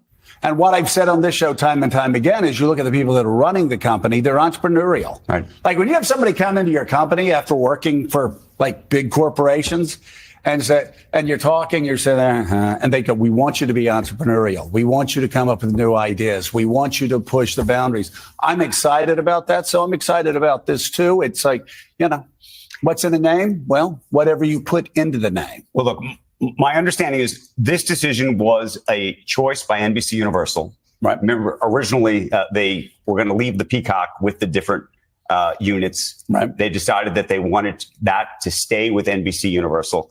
Having said that, despite my sentimentality about the Peacock, I've always loved the Peacock. Yeah. The truth is, I've always thought about this network and CNBC and USA and actually all of those assets as insurgent networks. Right. This is an insurgent network. And I love the idea, to be honest with you. You can take out your salt shaker or whatever you want to do and say, take it with a grain of salt. But I like this because I think it actually does have this sort of independence and actually gets away in some ways from even the idea of legacy media. Yeah. Right? Everybody pay attention to what's happening here. Gets away from the idea of legacy media. So here's the thing. It's not your name. It's not their name. It's not their logo. It's the information. It's the people and the information. So as long as people turn on to MS Now, MS Later, MS Today, whatever the hell you want to be tomorrow, and they still see Joe Scarborough, they still see Rachel Madcow, they still see all these propaganda puppets, Simone Sanders, Jen, whatever the hell her last name is. You guys know what I'm talking about. They still see these same commentators on there. That doesn't change anything. It's not your name. People didn't stop watching you because of your name or because of your logo. They stopped watching you because you were lying. Because you are liars. That's why they turned away. And now they are going to push this narrative that they are independent, that they're grassroots. I don't think it's going to work. I think people are going to see right through it. I think the people who are currently watching MSNBC right now will continue watching MS Now. I don't think it's going to bring new eyes over to you. People still know you're you. It's like you can change your name. I can change my name tomorrow. But if I'm walking down the street and people who see me already know me, they still know that I'm me. Nothing changes other than the name. So we still know that you're going to lie. We still know that you guys are going to continue to push a pro-war narrative. We still know you're going to protect the status quo, protect the empire. None of those things are going to change. That's the thing about this. They want to try to be independent media so hard, but they don't want to do the work that it takes to get there. They want to try to be independent, but they don't want to do the work that it takes to get there. They just want to be independent in name only. I mean, I think what you're seeing MS do and what you're seeing some of these other networks do now is not just linear, but by the way, I'm watching you on TikTok now. Do you know that? You know, I'm seeing you on TikTok. So this is a thing, and of course, because I'm hip with the kids, people, I know. I actually didn't know this, but this network is the most watched news network on TikTok and on YouTube. Yes, right? It is. So we are moving. We're moving in a direction beyond corporate media. And again, I think this fits. It fits. It's it's a new marketplace. And you look at legacy media, you look at the old media companies. I could list a lot of names, John Lemire. That you are legacy media, and it's not the kids watching you on TikTok. It's probably older people. The people watching you on TikTok, the people watching you on YouTube, the people who are already watching you to begin with. I don't hear a lot of younger people say, man, I can't wait to get home and watch some MSNBC. You never heard those things, right? So he is talking about legacy media as though they are not a part of it. They are a part of it. But this is a part of the rebrand. They are going to try to convince people that they are something different. They're going to try to convince people that, oh, those are the old school people over there, and we've moved on to the new, but it's still the same propaganda. What a mess. This is hilarious. That meant a lot 5 years ago, 10 years ago, that mean nothing absolutely now. It's what have you done for me lately? And are you looking to the future? Are you trying to hold on to the past? And this is a question. Are we going to be like Eastman Kodak throughout the 1980s and 90s? You know, or are we going to be like NVIDIA and look at a brave new world? And I think this actually helps us do that. The media landscape has been changing a lot over the last decade or so, but it's been really accelerated in the last few years in this particular moment. So it does seem an ideal time to rebrand, an ideal time. The media landscape has been changing is a code for our ratings have been decreasing. Like they're not going to come on there and say that. They're not going to say our ratings are down, so we're doing a rebrand. To embrace a new identity, to, as you said, to be an insurgent network. MS. By the way, it's also a line in the sand just about the future. And the truth is that this network, originally the MS was Microsoft. Right. So for a very long time, there has been a rebrand, I would argue, almost in order. Yeah. What do you think? I think it's good. Slight You're just smile. saying that. You're just saying that. No, I think it's good. And I think, I think that I didn't know the MS was from Microsoft. I mean, I think crazy? That deal didn't go well for Microsoft. Yeah, but no, anyway. it did not. But I think that's right. And look, we know for a fact that people. Why was a tech company involved in corporate media? Microsoft. Why was a tech company involved in the news?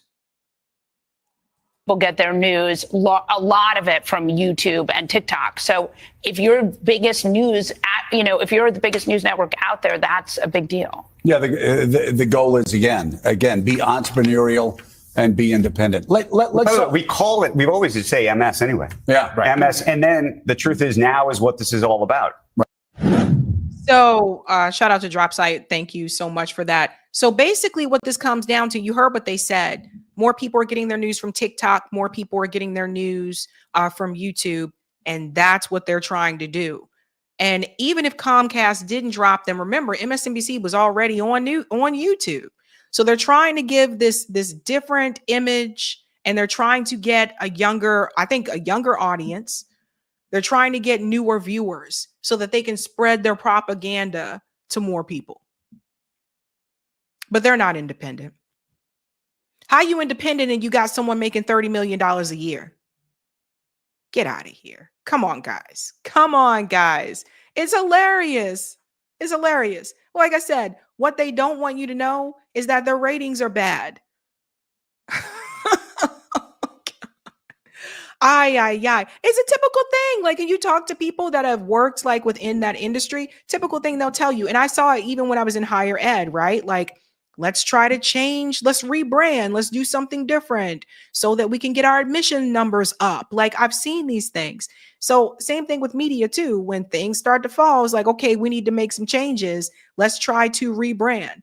And Comcast didn't want to keep them. They kicked them to the curb for a reason.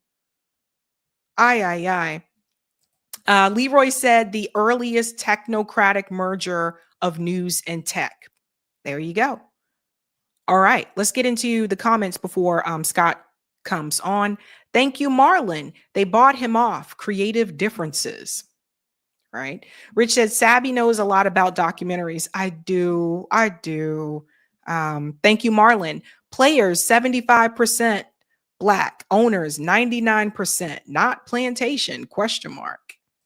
Crystal says they are trying to rebrand and make out that they are independent. Yeah. Shout out to JG 1982, who just became a Sabby member. Give JG a big whoop whoop. And thank you, JG, for this. Competition with Joe Rogan and mullet wearing, and we can't say that on here, but I get you. FM said, how can Rachel make $30 million? I've often wondered that myself. But that's what they are paying her. And thank you for this super chat, JG. More like codependent. And thank you. Wow. Thank you, Dana, so much for this super chat. Sorry, Sabby, none of them can't touch you. Oh, thank you. That is really sweet. Yeah, they got some competition. Don't mean with me, but they got a lot of competition out there. Thank you, Marlon. Trying to hijack the independent vote. Pay attention. That's another good point that you brought up there, Marlon.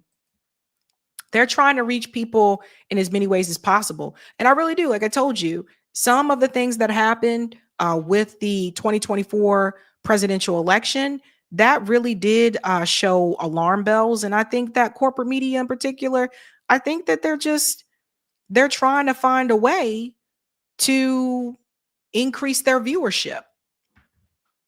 And Fox News apparently isn't having that same problem that CNN and MSNBC are having. So I don't know. We'll see things as they go along the way. All right.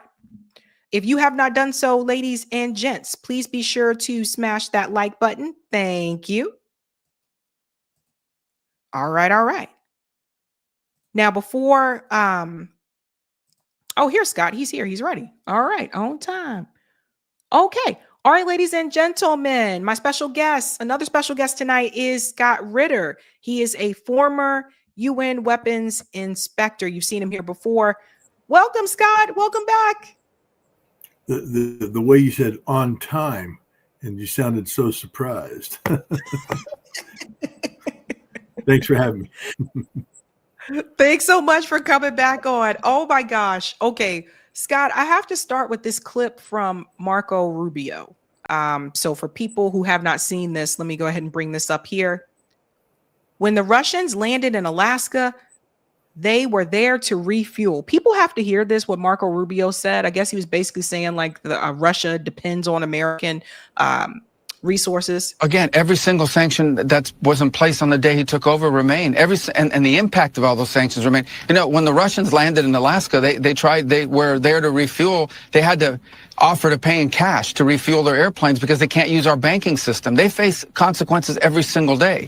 But the bottom line is that has not altered the direction of this war. That doesn't mean those sanctions are inappropriate. It means it hasn't altered the outcome of it. And here's what we do think is important, and that is that we end this war. To end this war, you have to be able to engage with the Russians. As much as people may not like it, as distasteful as people may find it, the only way to end this war is to get the Russians to agree, as well as the Ukrainians, but the Russians to agree to a peace deal.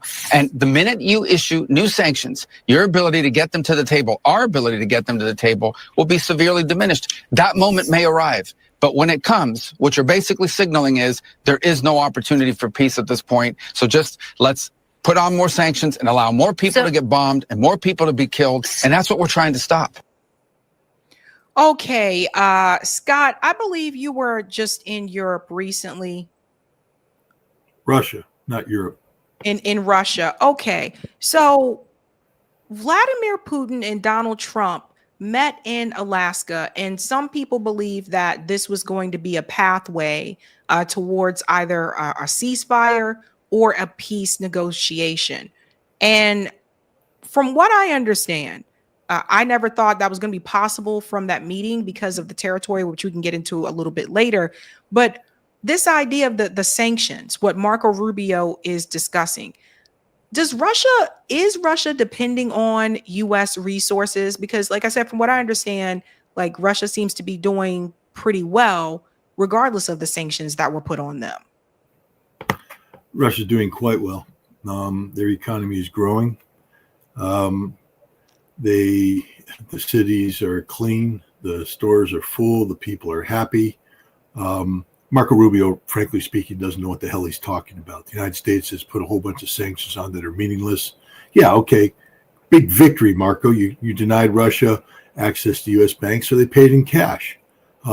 That's just a symbol of your stupidity, because the dollars they paid you with and the fact that you kicked them out of the U.S. banking system means they're going to de-dollarize. So there'll be one day, Marco, when your airplane lands in a foreign country and they won't accept dollars. And you're going to have to go to the cash exchange and exchange whatever currency is. This is how stupid Marco Rubio is. This is how stupid everybody who advises this president is about Russia. Nothing we have done works. Nothing. Moreover, it just shows, and I'll just tell you right now, nothing the U.S. says about Russia is true. All the spin about we're going to talk about land. I'm here to tell you right now, whatever you heard from the Western media, just isn't true. You need to know some basic facts about Russia. And once you know the basic facts about Russia, the truth shall set you free. But nobody wants to know about Russia. Everybody we've been infected with Russophobia. Everybody believes in this anti-Russian narrative. Meanwhile, we sing high praises to a cocaine sniffing idiot who runs Ukraine. And I don't say that lightly. I normally don't get into name calling, but the man has clearly got a drug problem. We know he snorted coke when he ran for president. We know he snorted coke after he became president. Is he snorting coke now? Probably, because he's an addict. He's under a lot of stress, and you've seen the videos. You know what I'm talking about. So, this is just sad right now. There will be no ceasefire. Never was going to be a ceasefire. That's a unilateral U.S. demand that Russia said, hell no. There will be an end to this conflict. But if Zelensky wants to play stupid, look what Russia just did last night. Knocked the living crap out of him without even trying. Russia could do that any night it wants to, every night it wants to. And at some point in time, the gloves are going to come off and Russia's going to level the place and start killing a whole bunch more Ukraine. The 1.8 million Ukrainian soldiers have died so far. That's a number the West doesn't want you to know about. So I also found it interesting that Ukraine striked Russia right before or right when Vladimir Putin was leaving to go to Alaska. And of course, corporate media didn't want to talk about it from that perspective. But the moment that I guess Russia fired back, it was, oh my God, look at Russia. They're attacking Ukraine. How dare they do this? But they admitted the fact that Ukraine went after them when Putin went to Alaska. Do you think that this meeting with Trump and Putin was all for show? No, it's not for show. It's for real. You see, the Ukraine conflict is nothing. It really is nothing. Improving U.S.-Russian relations is everything. I wish people would get it through their thick skulls. This time last year, there's a better than 50% chance the United States was going to go to nuclear war with Russia by the end of the year. That's not me saying it, although I agree. It was the CIA's assessment. The Biden administration stated straight up they're ready for a nuclear conflict with Russia. Rear Admiral Buchanan, when briefing their readiness to a think tank in Washington, D.C., said, we're ready to hook and jab. Let's do it. Then he said, we should probably be more honest with the American people about what that means. Because even though we say we win, life will never be the same. Everything you think you have will not be. So that's what Trump's talking about here. He has a bigger picture in mind, trying to avoid nuclear war, trying to avoid World War III, trying to avoid a situation where we get into a multi-trillion-dollar arms race that we can't afford. I just landed at JFK Airport, a disgrace, an absolute disgrace. Driving in from JFK into Albany, this isn't a first world country. We live in a third world country. I've been to third world countries that have better infrastructure than we do. So, why? Because we spend all our money on stuff that doesn't work, on preparing for war. I mean, someone made an interesting observation. The United States and NATO combined account for 55% of the world's defense. They're being beaten by Russia. So, Trump gets it. He understands that we have to get out of this madness, because if this continues, then we'll be in a situation where we allow Europe to dictate the terms of Armageddon, and no American should want that. What do you think about, because this is, I think there's been a lot of back and forth, and a lot of people are saying, well, Russia is going to have to give up territory. But Vladimir Putin has been a corporate media. Corporate media. Yeah, but all Western. And I'll make another observation. None of them know a damn thing about Russia. End of story. Right. And so my whole thing is I'm like, are they not hearing the same things that I heard? Like, Vladimir Putin was very clear about what his demands were. And now you have Zelensky. I want to show people this because Zelensky made his way back to the White House. And I thought you'd find this pretty funny, Scott. He made sure to wear a suit this time. So I guess he saw some of the comments that people made, and they said, don't show up to the White House not wearing a suit. He put on a suit. But listen to what he said here. He's trying to, I guess, sweet talk his way to Donald Trump. Thank you very much for being here. Thank you so much, Mr. President. If I can, first of all, thank you for invitation, and thank you very much for your efforts. personal efforts to stop killings and stop this war. Thank you. And using this opportunity, many thanks to your wife, First Lady of the United States. She sent a letter to Putin about our children, adopted children, and my wife, First Lady of Ukraine. She gave the letter. It's not to you, to your wife. Oh, I want it. Yeah. So we're saying this sensitive topic. Yeah. Yes, please. And thanks to our partners and that you supported this format. That after our meeting, we can have leaders who are around us, UK and France, Germany, Italy, Finland, EU, NATO. I mean, all partners around Ukraine supporting us. Thanks to them, and thank you very much for invitation. Thank you very much for being here. So I thought you'd find that interesting. That was him trying to kiss up to Donald Trump, because remember his last experience here when Trump told him you don't have any cards to play, and the fact that he didn't show up wearing that sweater this time and he actually put on a blazer or whatever. But this isn't a laughing game. Like, this isn't a joke. Like, what exactly does Zelensky expect to happen at this point in time? I don't know. He's been coddled by Europe, who talks tough, but at the end of the day, every time Europe talks tough, they always stop with the same observation: we must have U.S. backup. They don't have U.S. backup. I mean, the statement out of the Trump administration is clear: the U.S. is out of the direct support to Ukraine game. What has to happen now is that if Ukraine wants U.S. weapons, Europe has to buy these weapons and then send them to the Ukrainians. I mean, Zelensky's talking about 10 Patriot baddies. sorry, Z. You wouldn't see the first one of those until 2028, 2029. Last time I checked the calendar, it's 2025, and your army's getting routed on the battlefield. This is just a tragic joke. You talked about land. Let me just make it very clear to everybody. Vladimir Putin has no authority whatsoever to make a land deal. Please understand that. He's not a dictator. People don't get it. Russia's a democracy. They have a constitution, just like we do. And the constitution, sets limits. Vladimir Putin can't snap his fingers and make things happen. Should he try, he would be kicked out of office. How can you kick Vladimir Putin out of office? He's a dictator. No, he's a president, just like our president. And the Constitution forbids it. It's Mother Russia. And, these territories, Kherson, Zaporizhia, Donetsk, and Lugansk, have been absorbed by Russia constitutionally in their totality. Vladimir Putin can't draw a line across the map and say, this goes to you, this goes to me.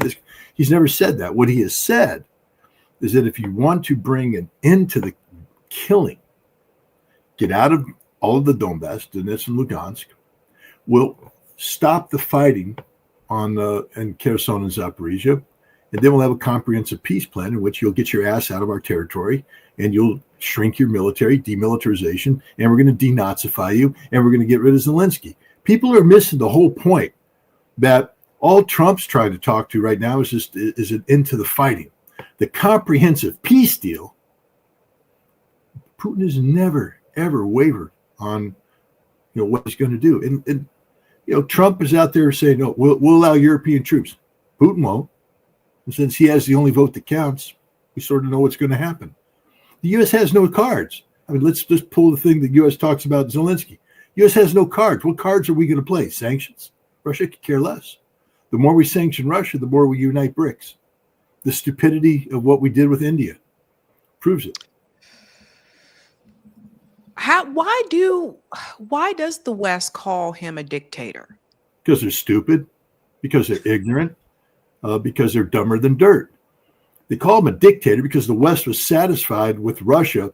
Remember, the great democracy that they want to go back to is the Yeltsin democracy. Yeltsin was a dictator, straight up dictator, put into power by the United States. I just want to remind people that in 1993, October 3rd, I believe, Boris Yeltsin filled the streets of Moscow with tanks. Why? He declared war on the Russian parliament.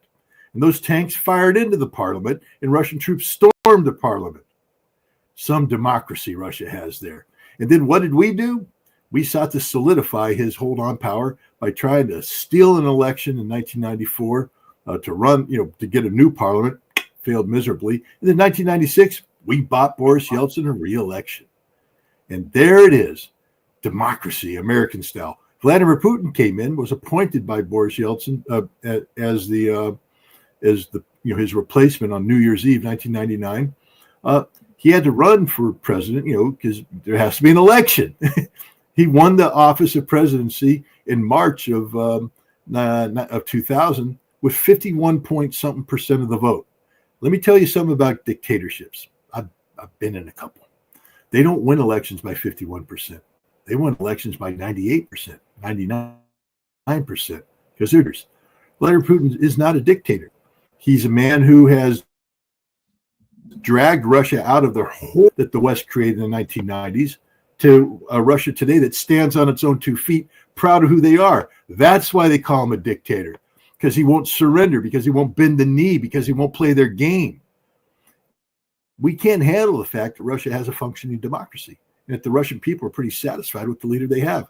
His support rating right now is 85%. 85%. That's the part. Find me. That's the part. Oh, I was just gonna say that's the part they don't tell you what his approval rating is. 85%, straight up.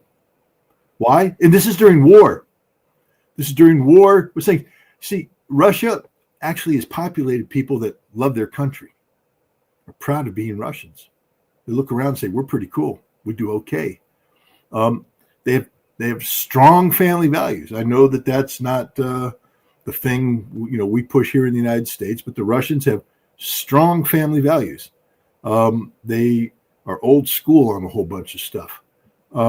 They stand together. They're people united, and we can't handle it. So rather than tell the truth to the American people, we have a whole bunch of people in power today who are advised by people who literally have gone through PhD, mass production facilities in these higher institutes like Stanford. All you have to do to get a PhD in Stanford is write a thesis on how bad Vladimir Putin is. You may think I'm joking. I'll go through the resumes of all the top CIA, National Intelligence Officer, people on the National Security Council, every single one. Sabby, I've done this. Every single one of them has got a doctorate called Vladimir Putin's a dictator. He's not. They shouldn't have gotten their doctorate. They should have their doctorates revoked. But this is what Russophobia has done. Nobody understands Russia. Nobody understands Russia. You have to travel to Russia to understand Russia. That's why I like traveling to Russia, so I can understand Russia. Doesn't mean that I'm, a toady of Vladimir Putin, but see, people can't handle the truth. The moment I say the truth, they can't contradict me with facts. So they say, oh, he's a Putin's puppet, or he's, the Russians have bought him out. Well, you can't say that anymore because the $200 article contract I had with RT ain't anymore because of the sanctions. But I guess if you're going to say that I was a Russian stooge for getting paid $200 for an article, what does that make me when I write for the American Conservative? A neocon stooge? What happens when I write for Truth Dig? I'm a liberal stooge. See the stupidity of people? Well, Scott, you were in Russia recently. What is the sentiment there among the people? They want peace. But here's the other thing you won't be told. They know who started this war. See, they're aware of their history. We're not. We like to have people say the war started on February 24th, 2022, when Russian troops entered Ukraine. Nobody talks about the fact that on February 14th, 2022, the Ukrainians began their offensive against the Donbass. They started firing artillery shells 10 times greater than what they had done before. They began the artillery preparation. They were scheduled to invade with 80,000 NATO-trained Ukrainian soldiers on around March 6th. The Russians had this information. They were telling the West, don't let the Ukrainians mass their troops. Everybody in the West saw trainloads of Ukrainian armor and everything moving towards the Donbass. The Russians said no. They preempted it. But that's not really. How about 2014, when the U.S. CIA backed, remember Victoria Nuland, John McCain with the cookies? Remember Victoria Nuland with the phone call and our man Yats, we handpicked the leadership, but we don't know about the CIA's ongoing relationship with the Ukrainian nationalists, the Azov, the Nazis. 2014, when we unconstitutionally removed an elected president and then replaced him with Western nationalist stooges, who then turned around on April 14th and declared a terrorist operation against their fellow citizens. I just. Uh-oh. I think Scott froze. I think we're back. Okay. I just finished a week talking to, people who live in Lugansk, Donetsk, and when they speak about 2014, we have no clue what happened here. It's like you living in your neighborhood, and one morning just having, I don't know what part of Boston, you don't have to tell me what part of Boston from, but let's say suddenly the Southeast started firing artillery into your neighborhood. Like you're going shopping and your market blows up, and you're like, what the hell's going on? The Southeast are mad at me, and they're starting to shell you. They're calling you terrorists, and you're like, wait a minute, what? And then they start bring the tanks in, and you do a demonstration. They start shooting you. They call you a terrorist. You say, well, but we're all from Boston. Not anymore. Not anymore. You're not. The Ukrainians called the Russians terrorists. You were criminalized for speaking the Russian language. You were criminalized for being a Russian Orthodox. You were criminalized for respecting the reality of history, to say, oh my, we praise the Soviets for kicking the Nazis out of our territory. Oh, not unless you're a Western Ukrainian ultranationalist who fought side by side with the Nazis.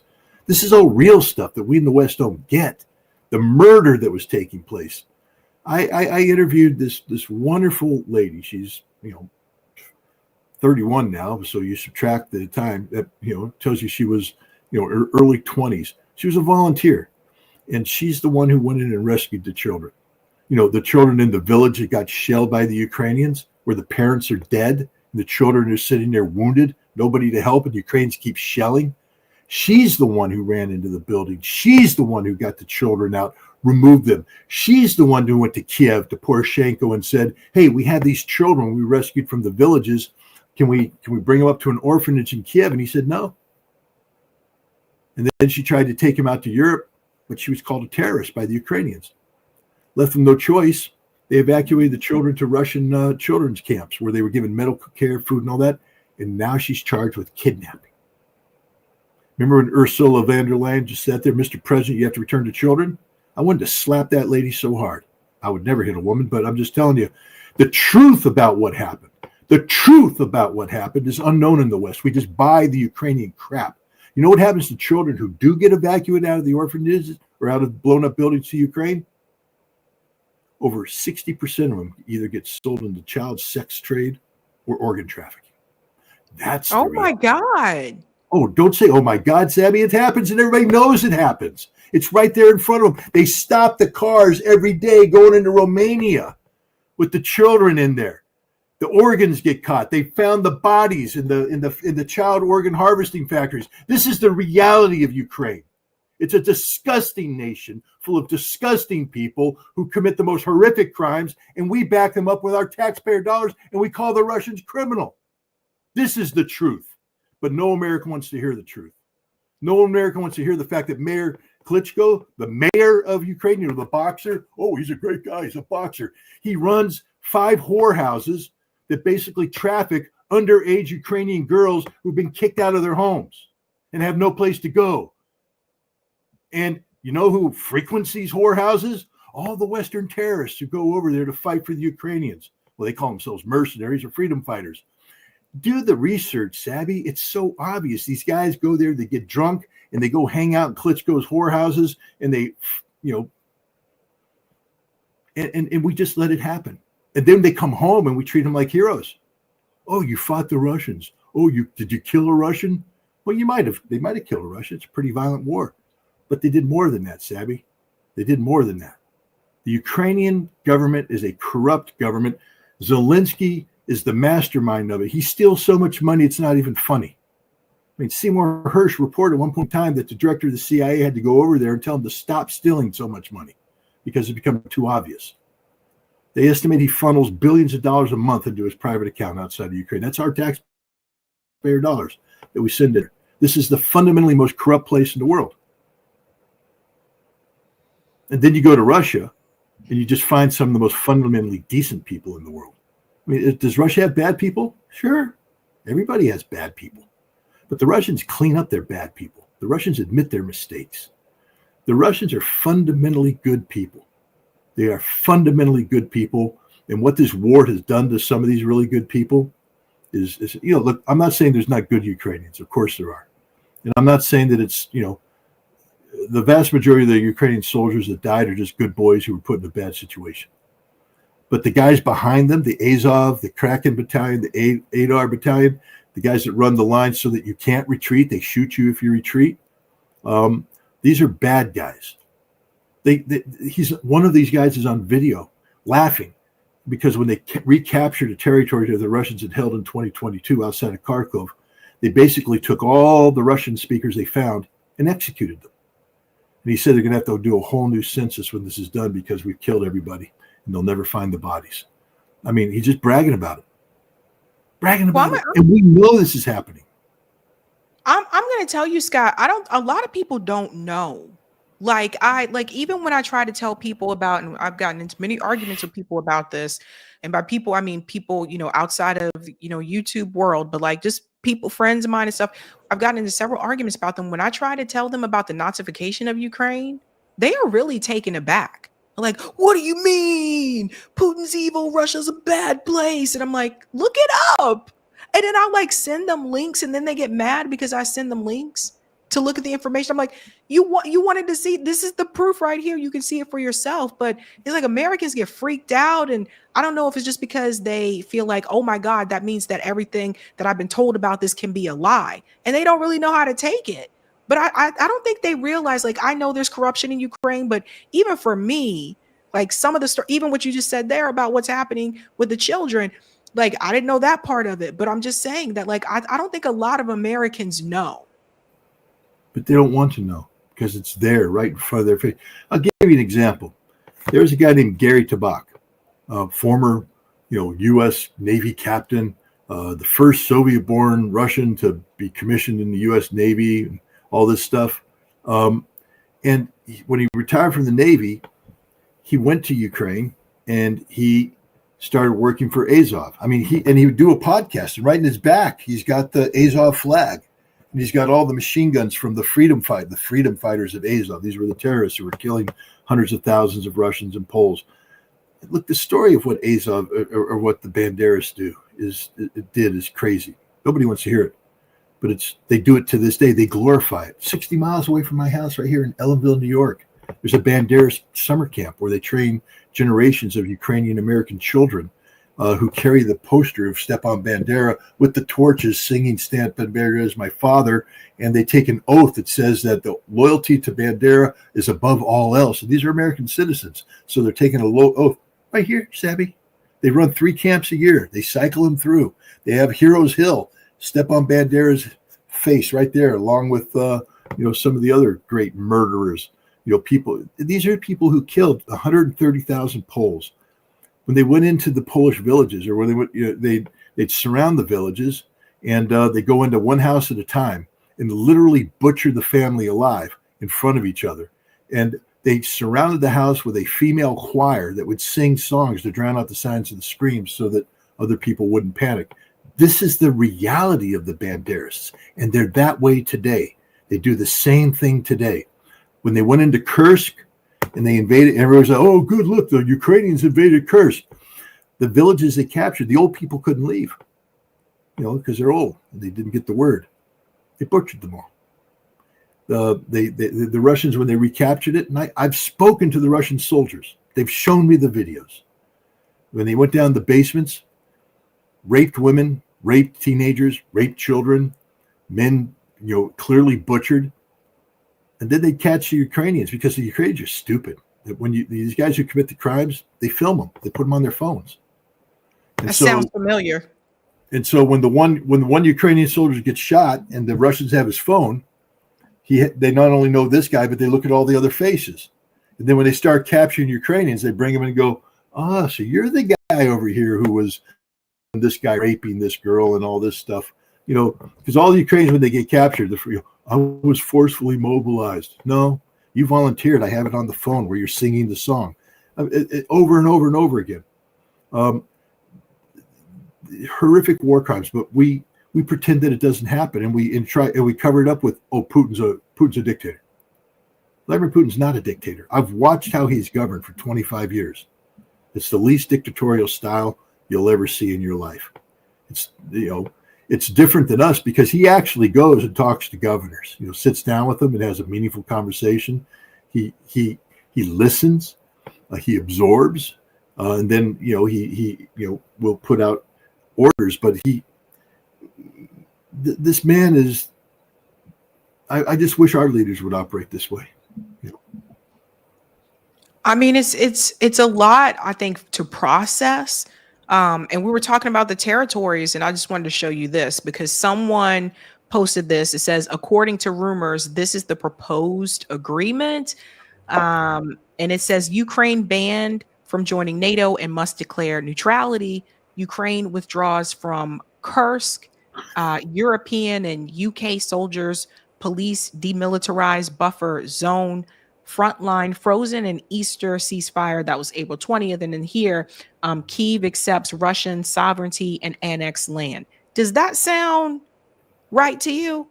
Nope. No NATO troops will ever be allowed on Ukrainian soil.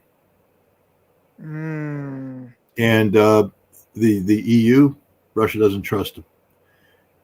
And the other thing is there won't be any frozen conflict. Again, I don't know how to say this. Putin has no authority to give up Russian territory. None. Can't make that deal. It's legally impossible.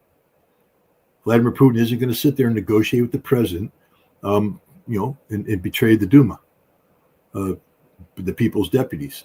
He'll be eviscerated for that. So, Vladimir Putin, for 25 years, he's a man who has obeyed the law assiduously. The Constitution is absolute. If you don't like the Constitution, then you go through the whole process of, a referendum to, alter the Constitution, which he last did, I think, in 2020. But again, it's not like he started breaking it and then said, "Oh, we're going to cover it up." The first thing you do is you have to have the referendum. It has to be law. It has to be signed into law. The State Duma has to approve it, and then you can act on it as long as it's constitutional. He can't negotiate away the land. I don't know how to make this any clearer to everybody. So just stop believing this crap coming out of the West. Vladimir Putin is incapable of making any of the deals that anybody in the West is talking about because he's the Russian president bound by the Russian Constitution. End of story. Yeah, this is why I wanted to have you on to talk about this, because there's a lot of things that are being said, of course, by the Trump administration about Russia and Ukraine, and then of course about Western media. And they're all pinning this on Vladimir Putin. They're all pinning it on Russia. Donald Trump did come forward in a phone call with Fox News that I saw earlier, where he did say that he still blames Ukraine for starting the war.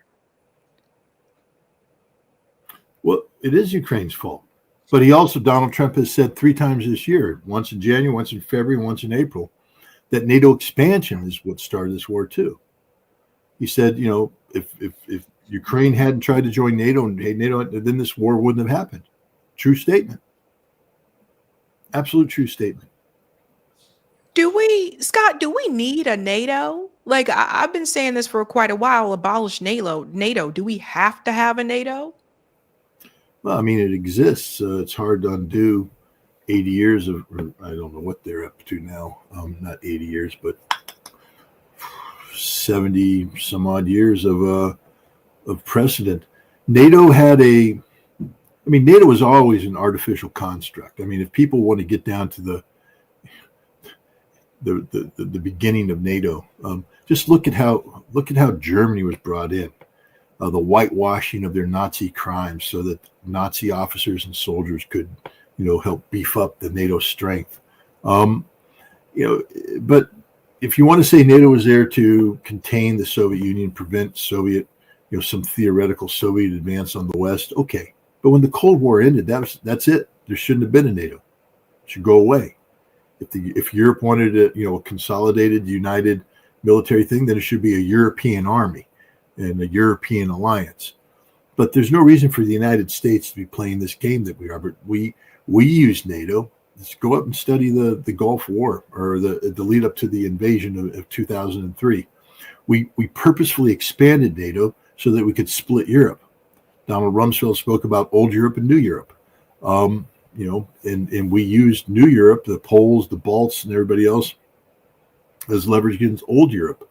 But NATO atrophied. I mean, today there's not a single army in NATO worthy of the name. I mean, I had to laugh when you showed those British flags on there. You could put all the British Army in a soccer stadium in downtown London, and you have about 30,000 empty seats. That's how small it is. And they're not well trained. They've got some training, but training's expensive. Their aircraft carriers, they have two. They have to be towed every now and then because they just don't have any spare parts. It's pathetic. The British are pathetic. The Poles were talking big until they realized they had 14 days worth of ammunition. Then they realized at day 14, whatever soldiers were left that the Russians didn't kill would surrender because they had no ammo. France can't deploy anybody anywhere. I mean, I always laugh. We're going to send French troops in. No, you're not. Even if you wanted to, even if you had them, you can't deploy them and you can't sustain them. So it's all just fantasy. Germany, 16% of the Germans wouldn't defend Germany if it was invaded. I mean, 16% would. That means 84%. 84% of Germans, when polled, said, no, we're not willing to die for our country, even if somebody invades us. Constitutionally, the Germans have to have volunteers to serve outside of Germany's borders. So the idea of Germany mobilizing an army and sending it off, I mean, Merz is talking big, but the reality of Germany is they can't do anything. Europe has no viable military forces. And I will make the following prediction. If Europe went to war against Russia, Russia will destroy the totality of Europe using conventional forces because Europe has no air defense system. None. So it's a joke, literally, an absolute tragic joke. There are three Ukrainian drone operators who were frustrated because they were, Ukrainians pretty good at drone warfare. And on a number of occasions, they've stopped the Russians cold using drones. The Russians did because the Russians are perhaps the most adaptable military in the world. They learn from their mistakes rapidly, and they sat back and they took a look and they started collecting intelligence. They got the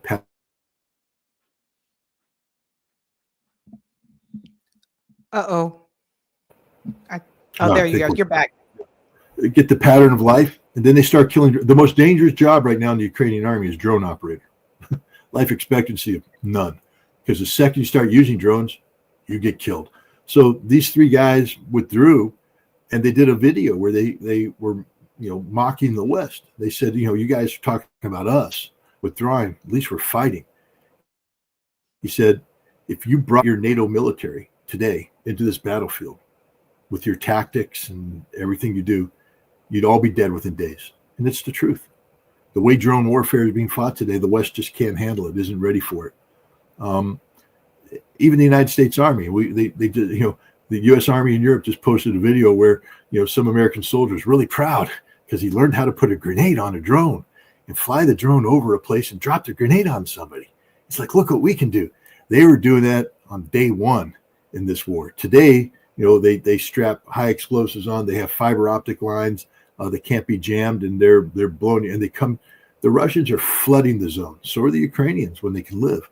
But in America, I just have to laugh because I just know how the American military works. I can't imagine a situation where Lance Corporal said, "Sir, we'd like to go out today and we want to expend 10 drones in a realistic simulation of how we would use drones to support maneuver."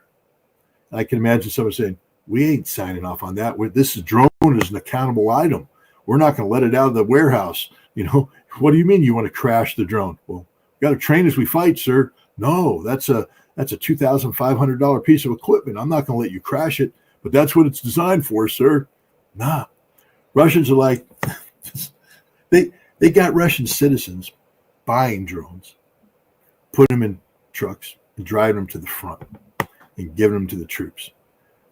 They, less and less now because the Russian government's finally stepped in. But, the drone operators today, they just flood the zone. They'll throw them in there, bang them up, crash them.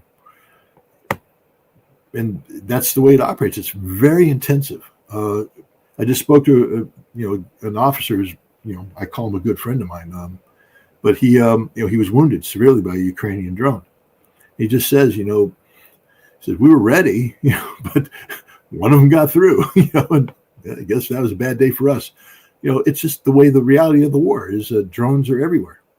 And once you hear that buzzing, you're screwed. I want to show you something Hillary Clinton just said. It's you probably don't find it surprising, but this is about Trump's foreign policy, and everyone listen to what she says here. I actually was encouraged by the events of the last several months. First of all, the NATO commitment by individual member states to increase their defense spending is very welcome. It's something that prior administrations have certainly sought, and I think it's great that we are seeing these commitments that now have to be followed through on. The willingness of European countries to support Ukraine, and by doing so, buy American weapons in order to provide them to the Ukrainians. I think all of that is a very good signal that there is beginning to be a better understanding, both by the president and the people around him, as well as by the leaders of our European allies, that there can be common ground amongst us. And the kind of dismissiveness that we saw in the first Trump administration has been replaced by a much more obvious working relationship to the good of European security, transatlantic security, and hopefully Ukrainian security. So I'm actually encouraged. So that's Hillary Clinton there, who feels encouraged because, more money spent for the military industrial complex. So she's happy that, Trump has been given more weapons to Ukraine. She's happy that the wars are continuing. That's what I gathered from that message. Except it's not. Nothing she said there was true. She listen to her caveat. They've committed to this, but now there has to be follow through. But Hillary, there won't be any follow through because all the smoke was blown straight up Trump's what by Europe. Yes, we're going to do this, we're going to do that. It has to go through legislative processes. The legislators haven't approved this, and they won't. The increase in defense spending they're asking for, the percentages of GDP they're asking for, sometimes exceeds the total budget of the state. It just won't happen. This is the stupid. People just are stupid. They're stupid. They'll believe anything they hear. Oh, we've committed to 5%. Who committed? Some idiot at NATO told Trump that we're going to do that? Did Trump ask, show me the legislative paperwork? Show me where they passed that in the law. No, it isn't going to happen because in order to make it happen, you have to shut down social programs. You have to shut down Medicaid. You have to shut down whatever the hell they got going. Reduce pensions of their pensioners. So no. So you said shut down You said shut down Medicaid? For the British, for the Europeans. No vacations. They're getting rid of all that good European lifestyle. It's history. It's history because they're trying to create a military that doesn't need to exist. And then she said, and he showed this great thing about selling them weapons. I already told you, none of these weapons are going to be delivered to Ukraine. And think about the humiliation of Europe. Let's say Germany bought, hypothetically, a Patriot missile battery. And then under Trump's pressure, now is being told, give it to Ukraine. But the Germans say, well, we need one to replace it before we give this one away. And Trump says, get in line, buy one. The Germans say, but your production, if we get in line now, we won't get one for 3 years. Well, I guess you can't give that one to the Ukrainians then, can you? Not until 3 years is done. Ukraine isn't getting anything. And when it arrives, it dies because there's no air defense today. The Russians killed it all. And I just want to remind all the people out there that NATO gave Ukraine more air defense than NATO possesses. There's not a single place in NATO that was defended as well as Ukraine was, with a totally integrated air defense system. And the Russians beat it.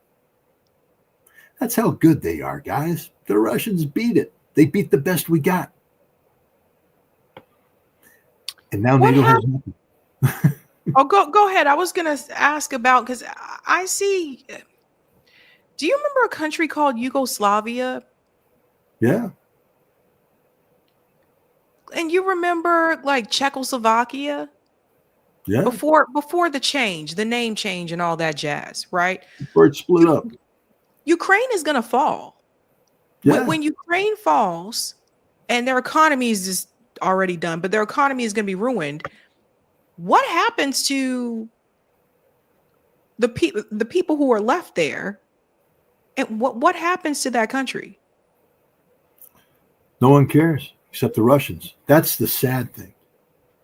The people that care are the Russians. I just attended a conference where the Russians are frustrated with Europe because they're destroying, from the Russian perspective, and it's a perspective backed by history. They say, from one tree comes different branches. And so from this one Slavic tree, you get Ukrainian branch and a Russian branch. They're the same thing. It's the same family. So the Russians are very, very unhappy about what's happening with Ukraine right now and in Ukraine. But what are they supposed to do? Let the Banderists continue to do what they do? Let NATO come in? Remember, NATO coming in wasn't about the defense of Ukraine. It was about forward positioning offensive strike weapons that could strike into the Russian center in case of war. That's why the Russians were like, no, you'll never get in here. We'll never let you in here. But the Ukrainian people now, millions of them have fled the country. I don't want to be too graphic, but people have to understand the reality, what's going on here. If you go to Europe today and you go to the brothels, if you go to the streets, the number one streetwalker you find is a Ukrainian woman, because that's the only job she can hold. They're prostitutes, straight up. And the children, they're kicked out. They get no education. So that means if you got your beautiful little daughter that you took out with you, she's going to be a prostitute. The son is going to go into organized crime, going to be a thug. That's it. That's what happens to the Ukrainians who leave the country. The Ukrainians who remain in the country, their genetic pool is being depleted. All the men are being killed, and the women are being sold as sex slaves in their own country. It's a sad state of affairs. I mean, Ukraine always had a problem with this. I remember as a UN inspector back in the 90s, when we first started doing the inspections, all of the bands that were playing in Bahrain were Filipino bands, and they were dedicated to making music, as opposed to, running sex trades on the side. Around 1996, they were replaced with these horrible Ukrainian Russian bands with girls overly made up. They couldn't sing, they couldn't play, but all the girls were prostitutes. They sang there, and then they went out and they sold themselves right on the spot. And there was just a rotation. These girls would come out into the Middle East to make money and go home. That's the reality of Ukraine. That's it. And it's a horrible reality. This is the part of Sean Penn doesn't capture this in his documentary about Ukraine. It's like how do you not see these things? Not you. They see it, and everybody goes over and does it. Yeah, they're liars because. Go ahead. No, I'm just saying. Everybody goes to Ukraine knows what the truth is. It's right there in your face. So for you not to report it means that you're basically being paid money to cover up the truth and tell a lie. There's not an honest journalist today who operates in Ukraine. Because if there was, they'd be reporting this. But they don't. Every single journalist who's over to Ukraine is on the take, meaning being paid off by somebody to tell lies. And you know where they won't go? You know where they won't go? They won't go to the Donbass. They won't come in from the other side with the Russians. See, the Russians have a tendency to sort of let you go free as a journalist. I've been there. they don't. The Russians don't have people around you go, you can't do this. The Russian concern is don't die. It's dangerous. Don't die. We don't want you to die. We'd really like you to stay alive, but I need to talk to this person. Okay, we'll try and make that safe. But they make everybody available. And it's a complicated story in Ukraine. It's in Donbass. I mean, and the Russians, they're not hiding it. I mean, the people of Donetsk and Lugansk are frustrated. They were getting murdered, raped, and killed by the Ukrainians starting in 2014. And these are Russian speakers whose loyalty is to Russia. And for 8 years, they had to abide this war before Russia came in. And they're like, why did you wait so long? We're sitting here screaming for help. And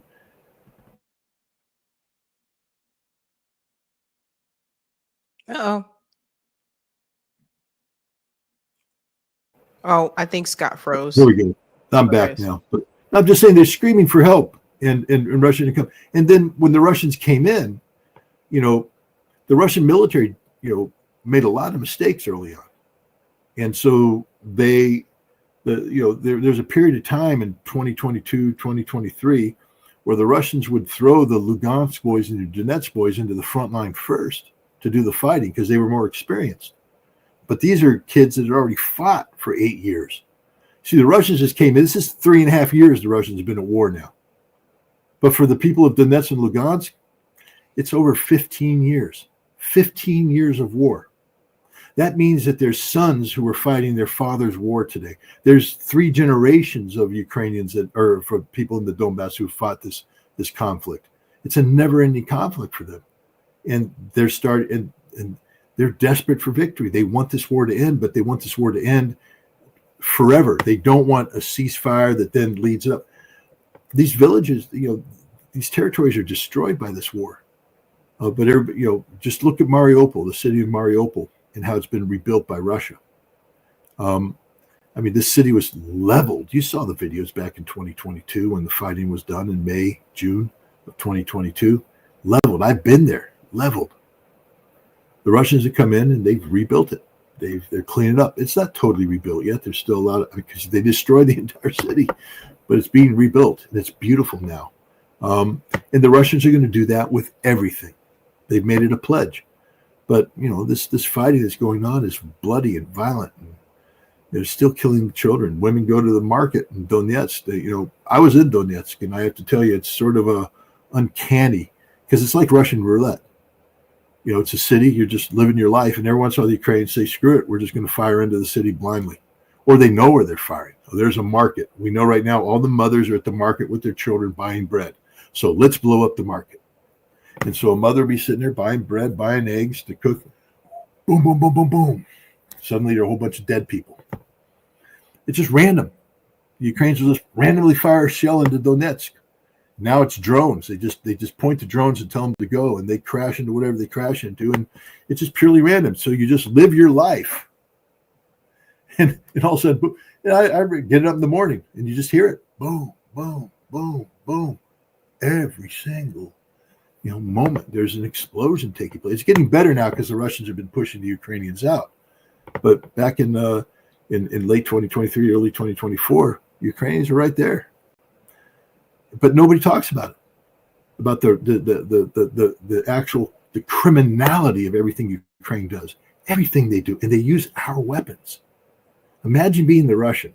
And I talked to a guy. He's like, I hear you, Scott, and I respect you, Scott, but you're an American, Scott, and I just came from a village in Lugansk where we had to bury a family that was killed by a HIMARS shell fired by Ukrainians using American intelligence. Why did they fire into that building of civilians? Because they want to commit terror. The Ukrainians are a terrorist entity. The entire nation is people still ignore this. They can wrap people to poles in Ukraine. Saran wrap them, and then they take this green dye and they rub it on their face because they want to say you're an orc. And then the people just walk by and let it happen. I saw those videos. I also saw the videos of them throwing men into unmarked vans to make them go fight, like just pulling them off the street. Like that's beating just them up. it's absolutely ridiculous. And one more question for you, Scott. So obviously, as we're looking at the numbers, like Vladimir Putin has a high approval rating among people in Russia. They do have elections. Zelensky, from what I understand last time, is not holding elections. So how do they like when? I mean, because I would say, well, they can just vote him out, but Zelensky said no elections. No elections. And then what Zelensky's doing right now in order to get elections is he's purging, all the opposition. He's buying people off. He's removing people from office. But this is one of the things that the Russians have said. They said, look, even if we wanted to make peace on any terms, we can't make peace with him because he has no authority.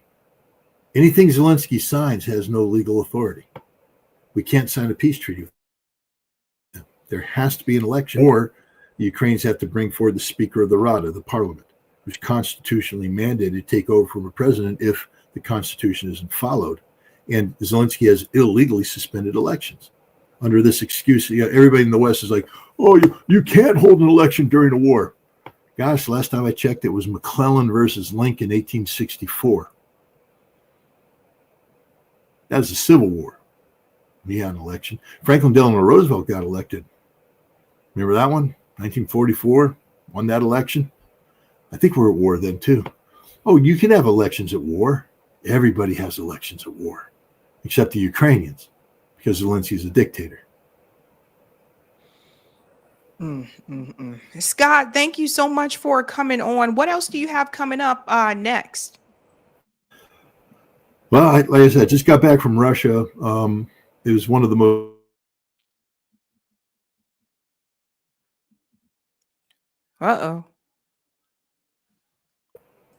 There we go. Okay. My internet's horrible tonight. I apologize for that. You said you just got back from I Russia. just got back from Russia. It was one of the most intense weeks of my life. The people diplomacy that I was carrying out, citizen to citizen diplomacy, is extraordinarily successful. The report I got back just this morning from one of the senior guys from the National Unity Club that I was working with. He said that it was like an information bomb went off in Russia. Everybody in Russia is talking about this visit that you just had and the things that you've done and the things you're talking about. And when he said everybody, he means everybody from number one on down. So the idea is to build upon this and see what we can do to have the voices of the people be heard by their respective leadership, but more importantly, here we are infected with Russophobia. I told you, all you have to do to get a PhD nowadays is say Vladimir Putin's a dictator. Well, he's not. But how do you get the American people to understand this? You have to go to Russia. You have to capture the Russian reality and bring it home. And so I did over 30 interviews in 7 days. Each one was filmed, and so I'm going to be starting to release these interviews on a daily basis on my Substack, to help people hear these voices. And then, I'm moving forward with Project 38, which is to, extend the New START treaty so that we don't lose the last remaining arms control. It's interesting that both the Russians and Trump are sort of talking about it peripherally, but they're not coming together. And so one of my goals through all of this work is to find common ground so that we can get the Russians and the Americans together to extend this treaty so we all don't die. I'll be going back to Russia in November to follow through on this. There's, this started a process going. November is follow through to go in and get these things done. But citizen diplomacy works. It works if you just try. If you give it an effort. I would encourage people that can do it, go to Russia, meet with Russians. Or wait, if somebody offers to do a internet link up, find a community of Americans. You can find a community of Russians. Do a Zoom. Just start talking to each other. Don't wait. Talk. Get to know each other. Learn about each other. So that when you read the stupidity in the newspapers, you go, that's just not true. It's not true at all. Empowerment. The most dangerous thing in America is the empowered voter, because he can't be bought off with stupidity. He can't be told what to do because he knows better. He or she knows better. Empower yourself with knowledge and information. And let's try to stop a war with Russia. We really don't need one. I hear you. We really do not. Scott, thank you so much for your time. Thank you so much for coming on. Thanks for having me. Bye. Bye-bye. All right, ladies and gents, that was Scott Ritter. Again, great conversation there. And that's the thing, guys. You gotta talk to people. You really do. And this is why I continue to say, and I will say it forever on the show, if you ever get the opportunity to travel abroad, take that opportunity, right? Like, go visit some of these countries, go see some of these places for yourself. All right. Okay, we're going to go to the super chats and then we're going to skedoodle, guys. We're going to skedoodle. Quick update, guys. I do not have call in this week because I will be tomorrow. I'm filming tomorrow morning, and then I am traveling this weekend because I'm going to New Jersey for the Icarus Fest that the Gray Zone is hosting. So I'm going to be a moderator on one of those panels. So I will not be doing call in because of that. I'll be heading out bright and early Friday morning. Very, very early Friday morning. So we'll have a live stream Thursday night, but then I'll be hitting the road like 5. I think it's like 5 o'clock in the morning. I think my ticket's for 5. Anyway, I'll be heading out at like 5 o'clock in the morning that Friday. All righty. Thank you for the super chat, JG. Yeah, we are going up against Billionaire Machine, AI, Joe Rogan, Musk money. Thank you. Thank you, Aaron. This is our future. America first. Stop foreign lobbies. Thank you, What Democracy, who's been a member for 6 months. I'm coming to Icarus Fest this Saturday, Sabby. Hopefully we'll have a chance to say hey to you. Hey, it'll be great to see you. Hope I get to meet like some of you guys in person. Thank you, Aaron, for this one. I wish we had prices likely Russia, to be honest, or maybe me like Russia, to be honest. Thank you, JG. Putin might have files. Thanks, Marvin. We need to get our info from MS now. LOL. Thank you, JG. Zionists want Armageddon. Losers. Charlie says, Sabby Sabs, why doesn't Russia stop sending fertilizer to the U.S.? I am not sure about that one. Not sure about the fertilizer one. I thought they were sending fertilizer to Africa. But I'm not sure about the U.S. I'll check that. Thank you, Aaron. He should have put on a dress. And thank you for this one. What if we put our emphasis into our own economy and our own education, healthcare for U.S. veterans, not IOF vets, free America? I think all of us would agree with you there, Aaron. Thank you, JG. Scott is not on Epstein's list. Orange Tan Man is. Orange Tan Man. And thank you for this one. Good job, Scott. Thank you, Aaron. We have domestic issues and things we are responsible for. Thank you. Thank you for this one. No reparations, just add more money for these wars. No. Reparations need to be paid. Reparations are due. I disagree with you there. Thank you, Marlon. The majority of Americans believe mainstream propaganda. Unfortunately, it's why Israel is still being funded by the U.S. True. Thank you, Dana, for the super chat. Heck, Ukraine is almost as bad as Israel. I know, right? That's why I was like, oh, that sounds familiar. Thank you, Marlon. Zelensky will have a yacht with a billionaire lifestyle to look forward to, and the MIC complex will make $1 trillion in profit. Dude says, Sabby, try to establish an interview with Patrick Lancaster. He was a war reporter that covered Russia-Ukraine conflict. I can do that. I can add that to my notes. Thank you, Marlon. Have Ritter show you pictures of the old world buildings in Russia. Beautiful. Ooh, interesting. Shout out to Kit from Hardlands Media. And Deborah, thank you. Sabby, hope you have a good time and good luck. Thank you. I will have fun. I will have a great time. All right, guys, that is it for me tonight. I hope you have a great evening. And I'm actually ending on time, or as I wanted to. But I hope you guys have a really good evening. I'll be live again on Thursday night. So I will see you then. Have a good night. Keep up the fight.